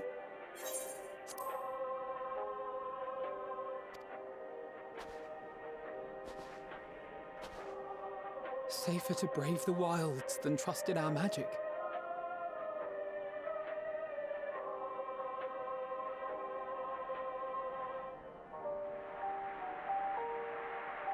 We should have... I should have...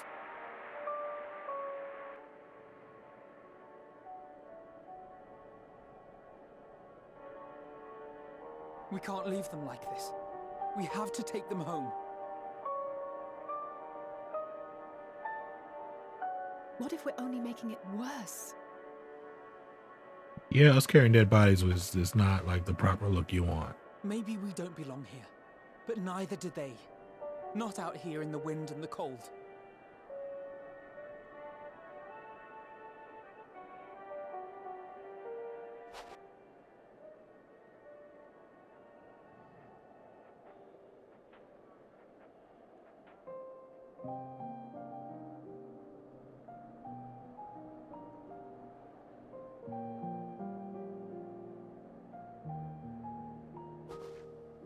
I heard the story about Varus's voice from beyond the grave. Of course, I didn't believe it, but Licinia and her sister did. Perhaps there's something to the tale after all.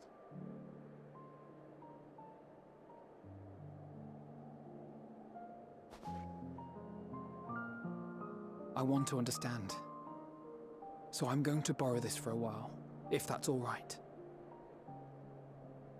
You had every reason not to trust us. We came as trespassers, invaders. But I pray that in time, we will be more than that to you. That we will find a way to help your loved ones. And see that no more children are left to freeze alone in the snow.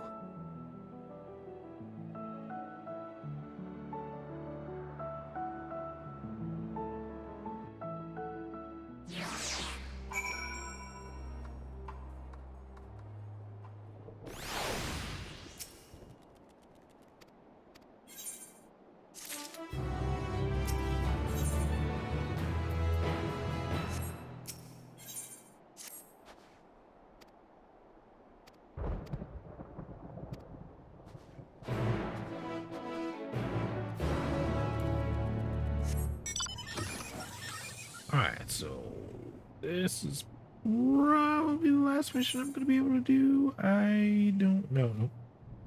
I don't know. I'm gonna fucking walk all the way back over there. Gonna teleport.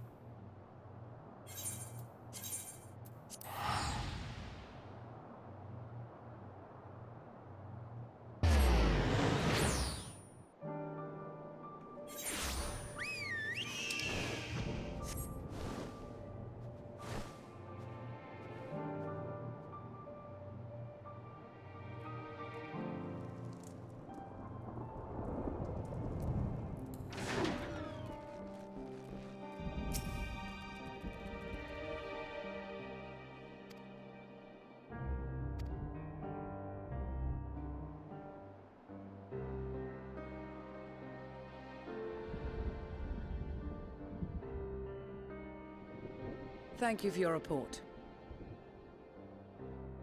We shall inform the troops of these developments, and instruct them to proceed with the utmost caution should they encounter any survivors. Allow me to go and speak with the ones at the victor's spoils. They may be more willing to listen to a fellow Garlean and accept our offer of assistance. I pray you are right. And though I am loath to burden you any further, should there be an appropriate occasion to speak of Licinia and her sister, please do so.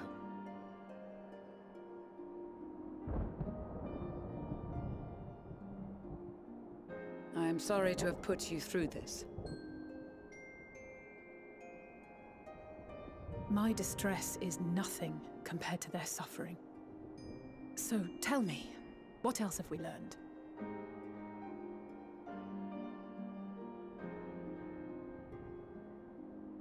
As you may have already heard, we have succeeded in curing the members of the Popularis, Maxima identified.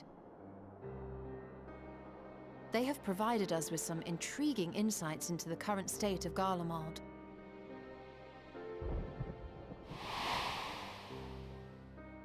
The assassination of Emperor Varus was the catalyst for the civil war. Nerva declared his claim to the throne, and his opponents refused to recognize it.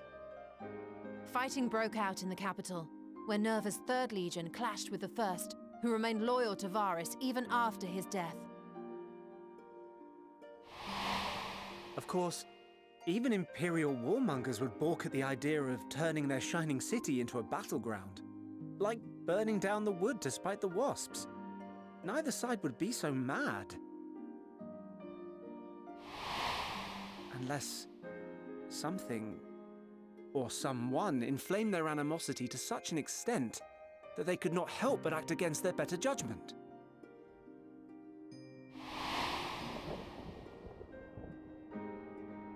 It brings to mind events at the Gimlet Dark, does it not? The Emperor's sudden withdrawal from the front lines, specifically. Nerva and his father, Titus, Varus's then political rival, took advantage of rumors that Crown Prince Zenos had been possessed by a demon. Elidibus, what better way to disparage your enemies than with the truth, or a close enough approximation? Indeed. But before their accusations could be substantiated, many of Titus's followers were silenced. While some were merely stripped of their status, others died under curious circumstances. One after another, suddenly and suspiciously. Again, Elidibus. Like as not, he had a hand in it. No evidence was found to implicate Varus, certainly. Nevertheless, Titus, Nerva, and the 3rd Legion would have judged it a brazen attempt by the Emperor to rid himself of his political enemies. And then, in the midst of this growing turmoil, Varus Sosgalvis is murdered.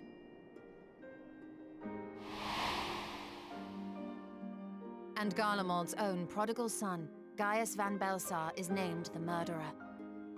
Shortly thereafter, Nerva claims the right of succession, and in response, the 1st Legion claims the assassination was part of a coup d'etat orchestrated by Titus and Nerva.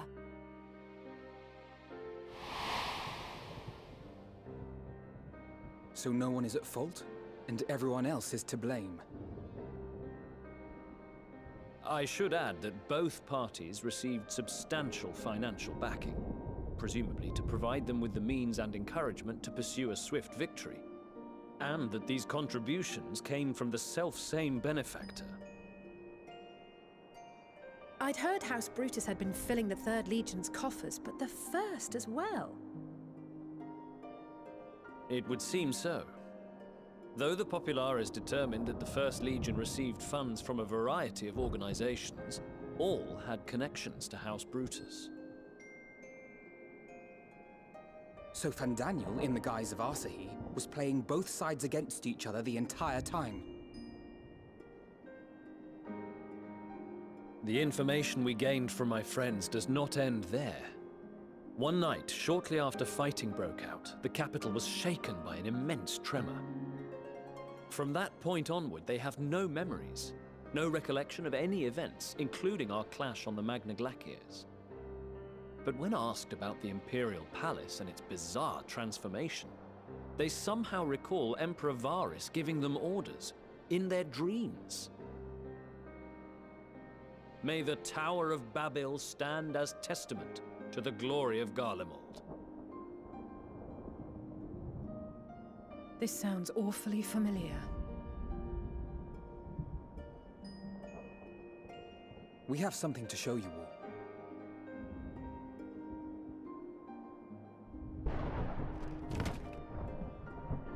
You think it's from the radio? Oh wow, to show the radio. Okay, yeah. The radio. Varys spoke to them through this radio.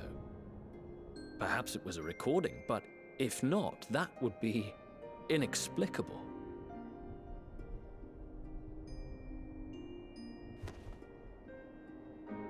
We are of one mind, then.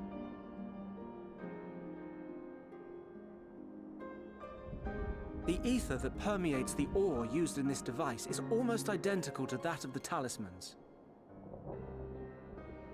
I see it. While it is likely more by coincidence than design, these devices might also ward against a primal's influence. A picture is beginning to form. If the tremor felt throughout Garlemald was a wave of ether emitted by a primal, then while those within range would have been tempered, those huddled around a radio desperate for news concerning the Civil War would have been spared. No wonder Licinia kept it close. My friends, I must speak with you. A young man was caught trying to steal our supplies. He is a soldier of the Iron Men, we think, but one who has not been made thrall. Thankfully, Magni restrained him before blood was spilled. The stranger is outside, if you wish to ask him questions. I think we do.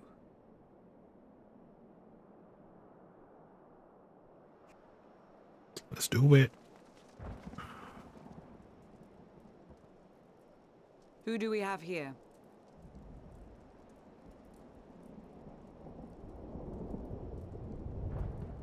Garleans? Traitors to your homeland! Have you no shame?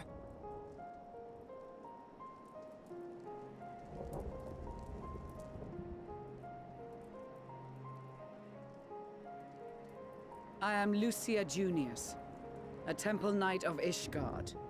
And you are? Hold on, I'm drinking water. And that's all you invaders will get from me. We are not here to invade Garlemald. Far from it. Like you, our allies in Eorzea and the Far East fight in defense of their lives and their loved ones even as we speak. But it is the people of Garlemald who have suffered most. This we know. And that is why we have come to offer you our aid, that we may unite against our common foe.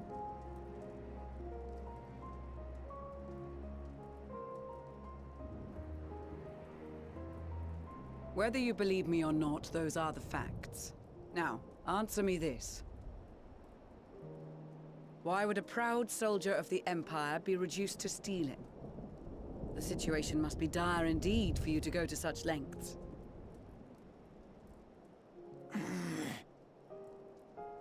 If it is supplies you seek, we would gladly share ours, or turn a blind eye while you leave with your spoils. I will not negotiate. My commander will determine how to deal with you and yours. If you wish to treat with him, I will take you, but no more than 3.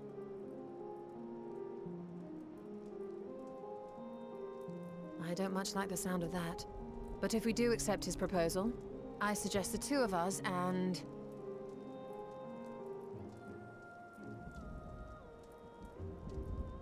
Please allow me and Alize to act as envoys. May I ask why? We have seen with our own eyes the hardships the Garleans face. How their futures and lives hang in the balance. I was kind of hoping to go on a little trip It's with not the warmest Ishtola. invitation, but it's an opportunity to prove all our right, I intentions guess I'm with the true. twins again. Maybe not a chance to make things right, but a chance to make them better.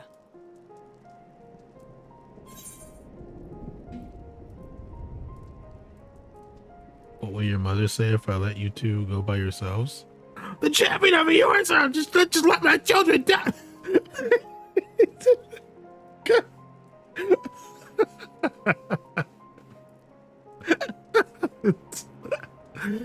Probably something like that.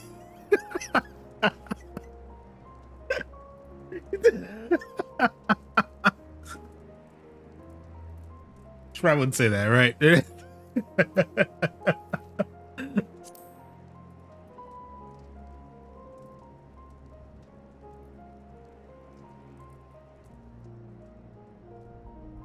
I can see that persuading you otherwise is a lost cause, but you will proceed with the utmost care.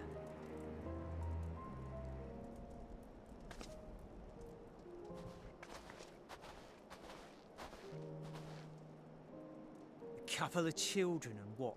A sellsword? Is this an insult? Not in the least. You will find that they are more than qualified to speak on our behalf. There are many dangers on the road ahead. I will need that back.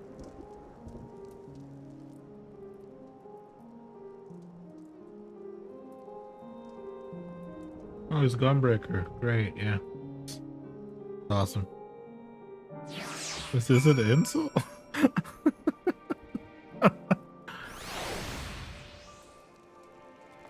Okay.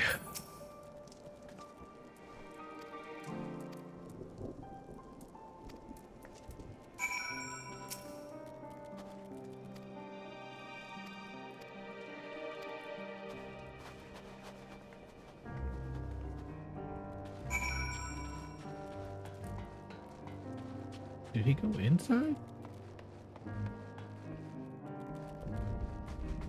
Is this just on the other side of the building? It's on the other side of the building. Yep. So how's the raid going? Did you beat it, Infinikyz? Did you beat it? No way. The Pokemon raid?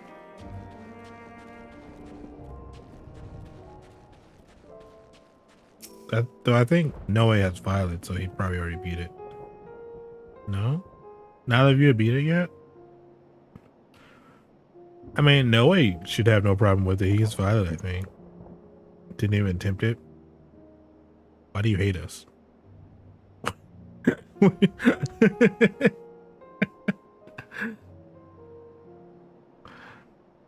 Obviously, Omegas and I have the real game, the better version of Pokemon Violet, Pokemon Scarlet. Obviously, we have the better version. But in this particular raid, the legendary for Pokemon Violet, it's apparently really, really good for this raid. So I don't know. I was thinking about doing that. So DLC comes out, I'm kind of done. But the Side-Eye 7-star raid, you gotta get it. Who knows what's gonna come back?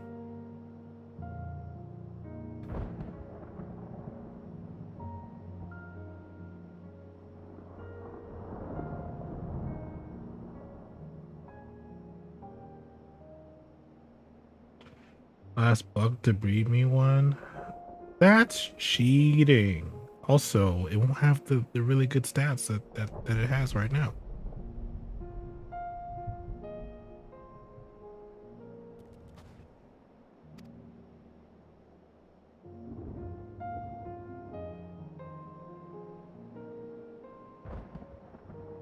Walking Wake again? You missed Walking Wake? Oh no! I mean that was actually really easy. All right, it was like a 4 or 5 star or something like that. It's really easy. I can use training for that. No. You cannot. It's different. Okay, they're all gonna have a bunch of best categories, and they're always so good. It's gonna be very different. Okay. Don't lie to yourself.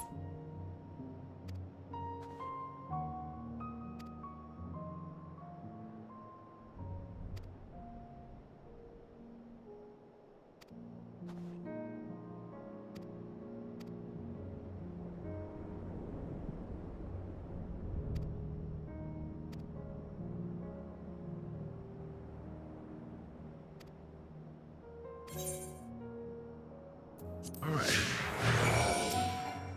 Oh damn, y'all are moving. Oh my god. I think we'd be running like this.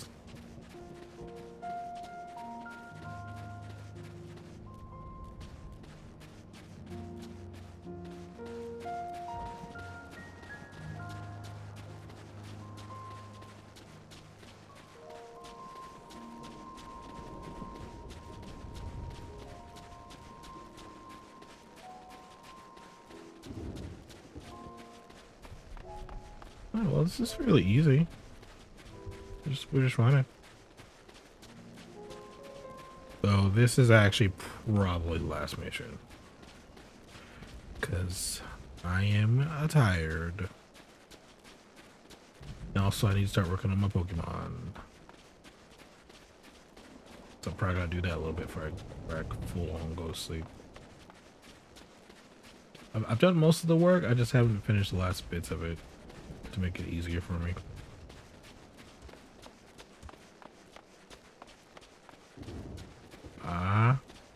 No bot.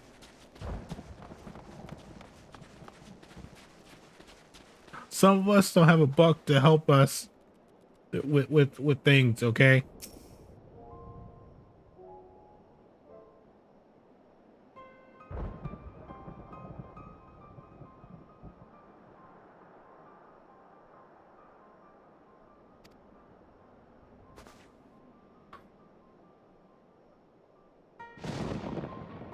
Why is there so much lighting?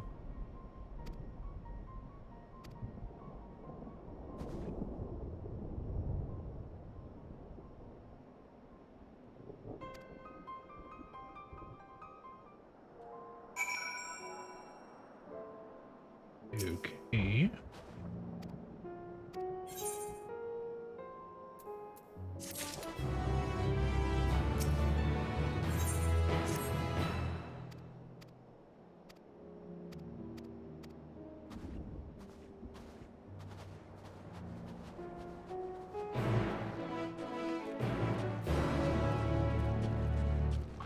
Okay, I didn't think I would finish that one like right there when I said that. Okay, so we're gonna do this one and then stop.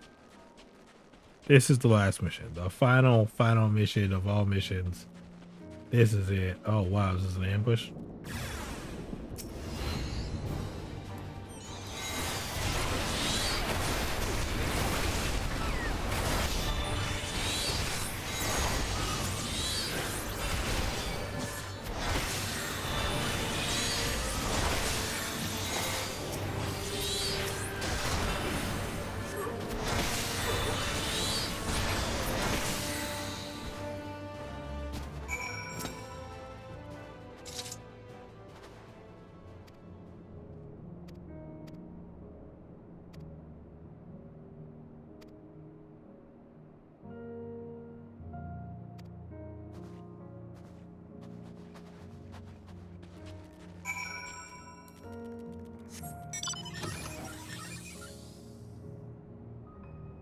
Also, no way. Look, I got the mount from Basha. Are you proud of me? I did Basha. With all the field notes. It was very difficult. In case you didn't see it.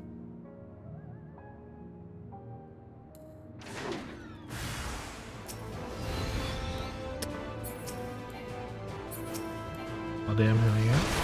Finally, someone's proud of me. I appreciate that. I don't really have that one. To be fair, it was very difficult to get. And apparently I was very lucky to get it. When I got like the last field note when I was doing it, people were like, oh my god, you got the, like, congrats dude, you get the last field note, man. I was like, yeah. So I was really excited. And they're like, how many runs did you do? How many runs is this? I was like, this is my 6th run for this one. He's like, wow, you got it so fast. You're lucky. And I was like, I am? And okay, so up until this point, I've gotten them, like the ones in the actual little dungeons in Basha, really easy. And I thought that's how everyone else was getting them. Because like, there's three different like little kind of like dungeon type areas in Basha. The first one is Castrum something Litore or some shit. And I did that like five times, and I got like a different note each time. So I thought, fuck it, that's how everyone else is getting it, right? You get like a different one each time. Actually, no, I did it 6 times because I got one twice. I got so yeah, I thought that's how everyone else is getting it. I did it 6 times. I got all of them. I thought that's how everyone was doing it. That's what I thought. So I do the next part of the raid, which is the next dungeon in the thing, which is like, they were on a timer, and every time I queued, no one else was queuing. Oh Jesus! You have another dungeons? Oh god, they're actually really hard to do because like they just don't appear like when you kind of really need them. So the next one is. Also, some data centers are better than others. Specifically, Ether, it seems like to be the one everyone kind of goes to do Basha. I don't know what that's about, but like I remember I was kind of in there, so people were kind of talking about it, like, yeah, they traveled for this because it's like really, I guess everyone at Ether kind of just does it. And I was like, oh, okay, I guess Ether's popping. I mean, I don't tell you. Like there were quite a few people who were travelers who were there in Basha, like with me. But the next dungeon is Delibrum Regine, or however you say it. That one's probably the toughest one to do because unlike the other two, they don't pop up in the area and people can kind of just do them.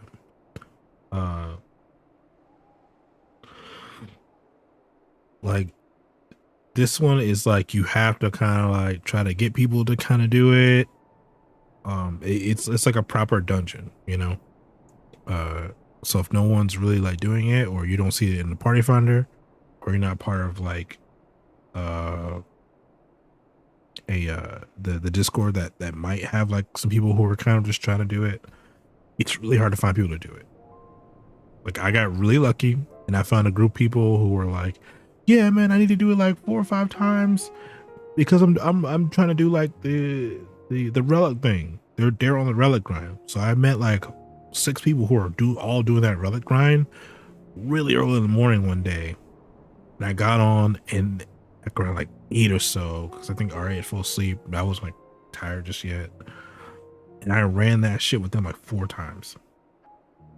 And at that point, I only needed like 3 more field notes for that particular part of the field note quest thing I was kind of doing, and I got all the ones I needed, and I was like, oh fuck it, I'll do it one more time with these guys. These guys are really cool. It's taking us like 30 minutes per run, but I don't care because like these guys are really chill. I'll do it with them. And we had like people who didn't know what they were doing, and it was still a really fun time for me. All right, so I knocked that out in again 6 runs. All right, for the whole thing, 6 runs. So I get to the very end of Basha where I'm doing the very last like little dungeon thing, which is kind of like Castrum, where it just kind of pops up and people can join it, right? And that's when I got that last one. I did the other stuff I thought was like a lot harder because again, the other stuff was popping up for me so fast. I thought that's how it was popping up for everyone. Anyway, I get to that one. I got the last one. Everyone was congratulating me, and I tell them, yeah, this is like my 6th run or whatever. And the guy is like, dude, some of us have been here, and this is like our 45th time doing it. And I'm like, 45? Huh? That doesn't make sense. How? Huh? What did you just say to me? That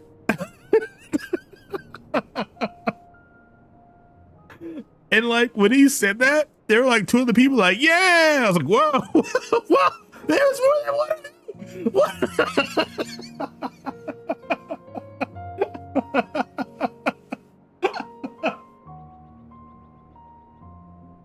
So again, I guess I was just really, really lucky.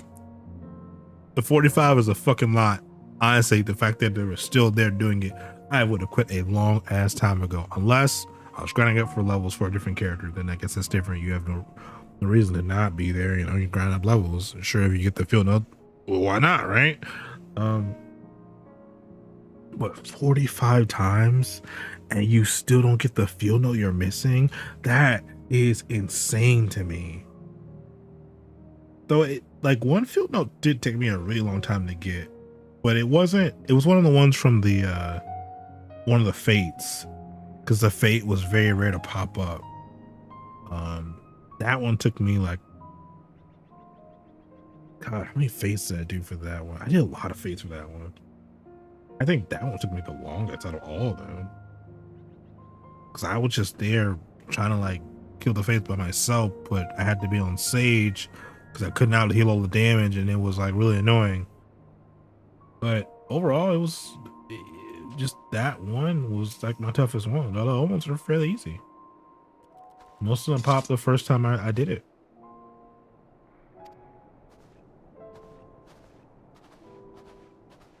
Okay, I'm gonna finish this quest and then I'm gonna get off. And maybe do a little bit of Pokemon or just go sleep. I have not decided yet. Depends on how tired I am.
Not enough. Okay, let's kill it.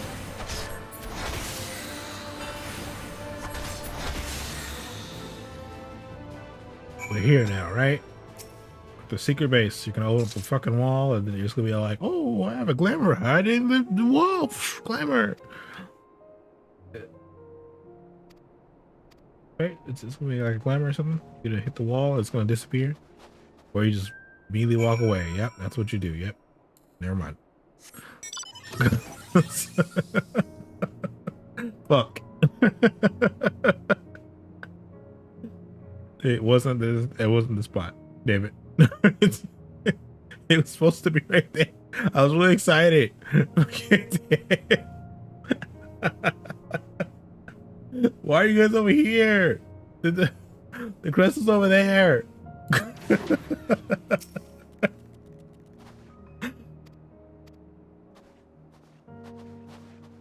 Where else are you going?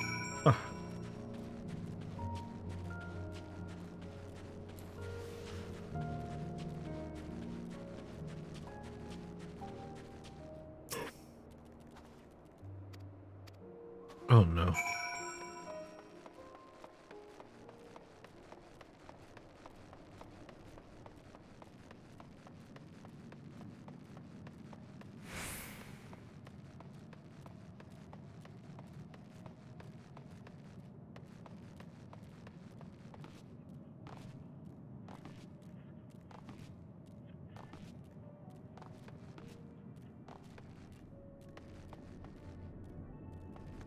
Why, hello there. I see you have been to Eureka.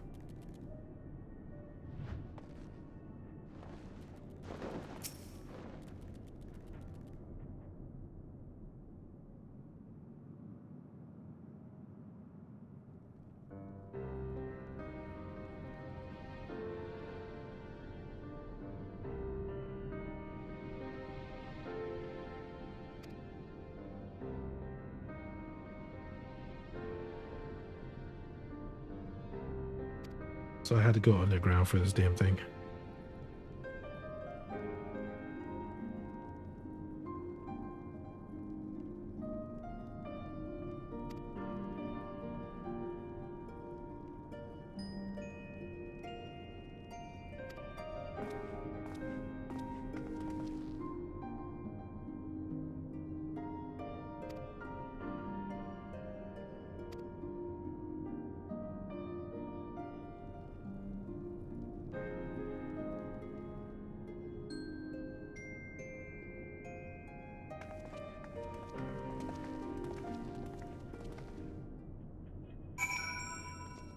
Come go touch the thing. Give me a second.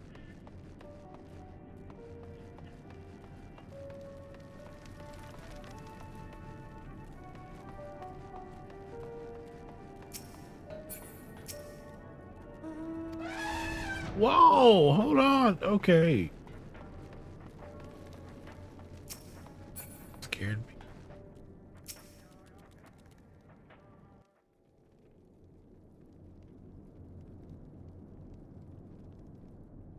These are their chosen representatives.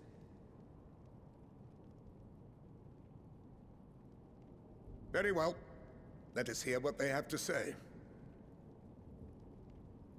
Yes, sir.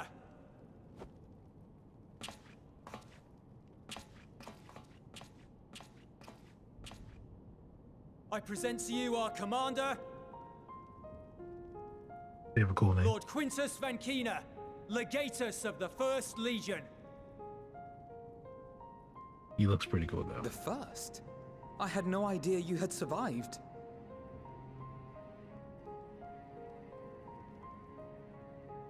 We lost our emperor, our city, more than half our troops. For my wounds, I may never take the field again. But we survived, aye. In a manner much to your liking, I dare say. We have no intention of adding to your misfortunes, nor do we bear you any ill will. Spare me. Though you children may speak in earnest, overtures of peace ever ring hollow in my ears. So long as man stands to profit from his neighbor's suffering, war is inevitable. This is true. Driven from our ancestral homeland into this blasted waste. Yet still you yearned to rob us of our paltry scraps. 'Twas only with Magitech that you learned to keep your distance. Though we knew it was only a matter of time before you regrouped and returned. Conquest and Empire were our only defenses. Emperors Solus and Varys understood this, and through their campaigns saw us grow and prosper. Much blood has been spilled in Garlemald's name, aye. But if it is a choice between yours and mine, then it is hardly a choice at all. I do not deny that a great many conflicts throughout history were driven by the desire or necessity to gain by another's loss. That is not why we are here. Nor have we come to petition your aid in the war with the Telophoroi, grave though that threat may be. Our purpose is simply this. We wish to help you. let us help you. If there is aught that can be done to ease your plight, we would be glad to do it. Perhaps you would.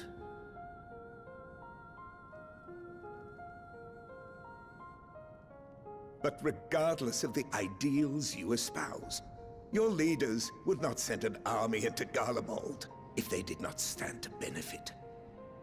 If we accept their aid, they will expect their efforts to be rewarded once the Telophoroi are no longer a threat. And after compensation and concessions, the great empire would be brought to heel. Her enemies rejoice at her downfall. Our third eye, a mark of shame. Spoken like a true commander. We won't stand idly by and let your people be humiliated. And we're not alone in that. We only want to make a difference, to make this world of ours better. Surely you can understand that. What I'm trying to say is, there are so many people who just don't care about making you suffer. And maybe that's almost insulting after all the suffering you feel the world has subjected your people to, but believe it or not, that's the truth. And now we're here, and all we're asking is for you to tell us what you want, what you hope for. So much blood has been shed, so much lost. All because of this endless war. Who wouldn't want to end it? Can we not work together to face our problems as one?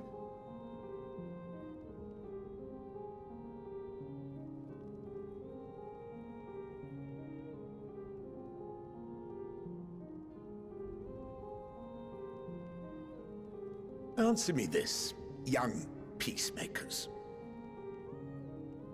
If a world without conflict is your desire, why reject the unity and prosperity of Garlemald? Is it because we do not share your faith? That we do not share your heritage? That our ideals and virtues differ? That we cherish and hold in the highest that which you do not? Disparity is the root of discord, and peace built on compromise is flawed and fleeting. Happiness for one and all is a dream, and the reality is that to the victor go the spoils. That is why we Garleans will never submit nor surrender. For freedom and for pride, we will remain true to ourselves until the bitter end. That is my hope.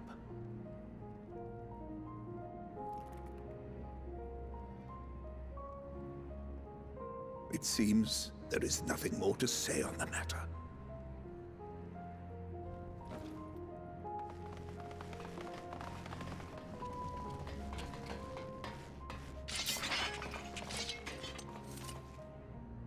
Why are we doing all that? We could just remain leave. Here while I decide what is to be done with you. Do not be alarmed. No harm will come to you if you cooperate.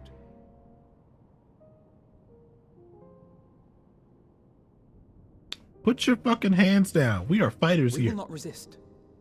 However, as your guests, I ask that we be allowed to speak with the other members of your group. As you wish. I had no intention of locking you up, as by dawn you would be frozen stiff and you're no good to me dead. You are free to move about the encampment, but there is one condition. Collar them.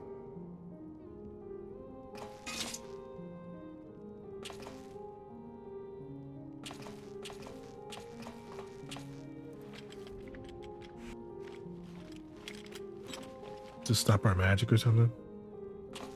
What are these?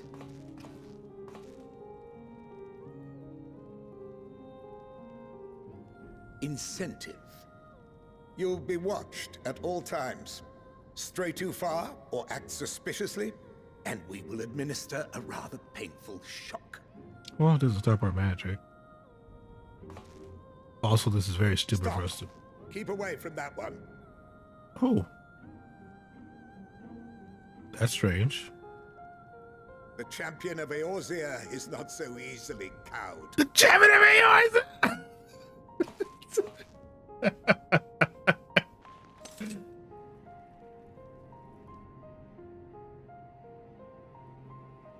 Even if he allowed himself to be collared, the shock would be no more than an itch.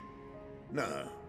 If he refuses to obey, we will activate the twins' restraints instead.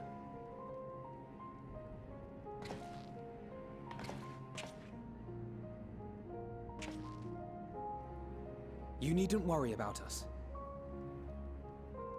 We'll forget we're even wearing them soon enough.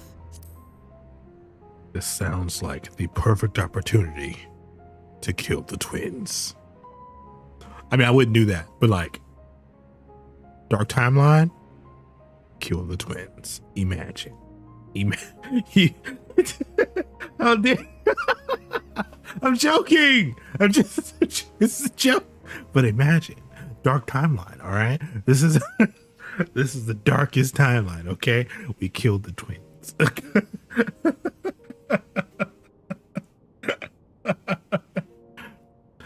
I quickly gain access to the ether, okay? You would wish that on... Okay, look. I'm not gonna say that name, okay? Or she... I'm joking! Alright? I would never want to hurt the twins, as I like the twins. I did not like Alizé at the beginning because she seemed like it's the right bitch, okay? Look, that's some real honest here. That's what she seemed like, okay? But we got to know her, and was it towards the end of Aroma Born when she came back, right? Or was that... What am I thinking about? Heavensward. When did she come back? Yeah, but she has a new voice actor now, too. Yeah, okay. Yeah, that's true.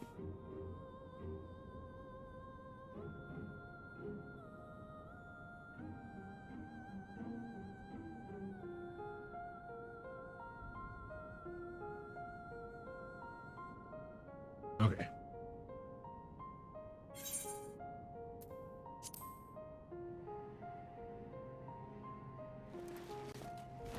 Even now, you still... Why go to such lengths? What is it all for?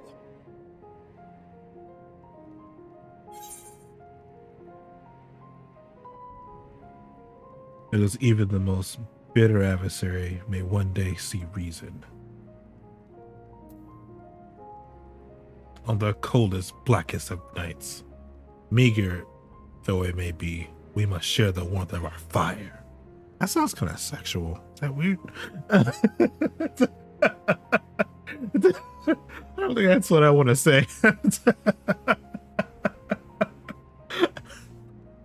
You go with the first one. You're good. It's just good.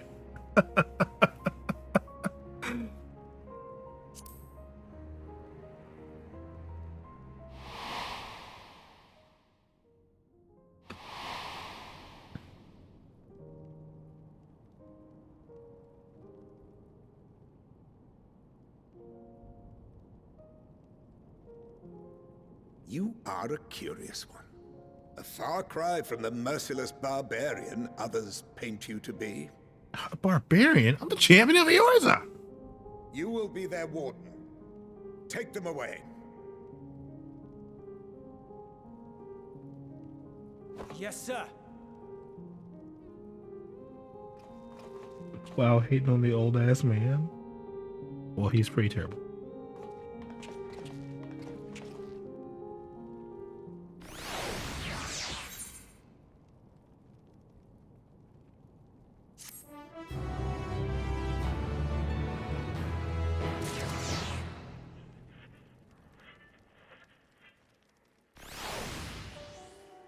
Wait, can I do this? Damn. Okay, well, gonna end it here. This is it. I should probably at least pick this up. I'm gonna pick this up first.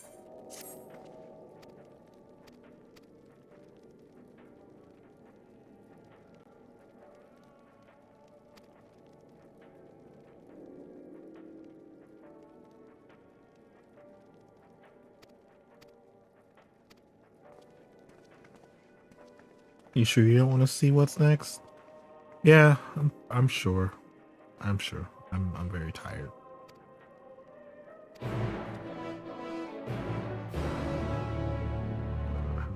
I'm pretty tired. Just want to relax. Play Pokemon for the next 10 minutes and then go to sleep.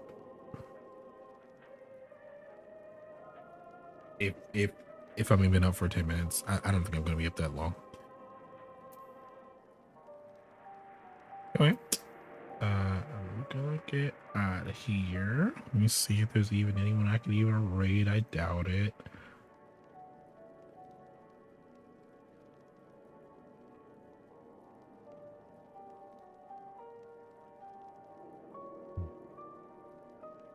Excuse me.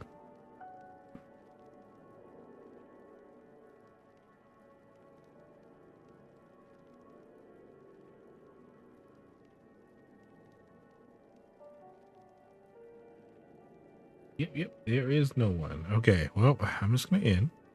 I just want to thank you all for joining me and watching me and that huge debate we had about Mulan and Harry Potter being the sky was pretty interesting.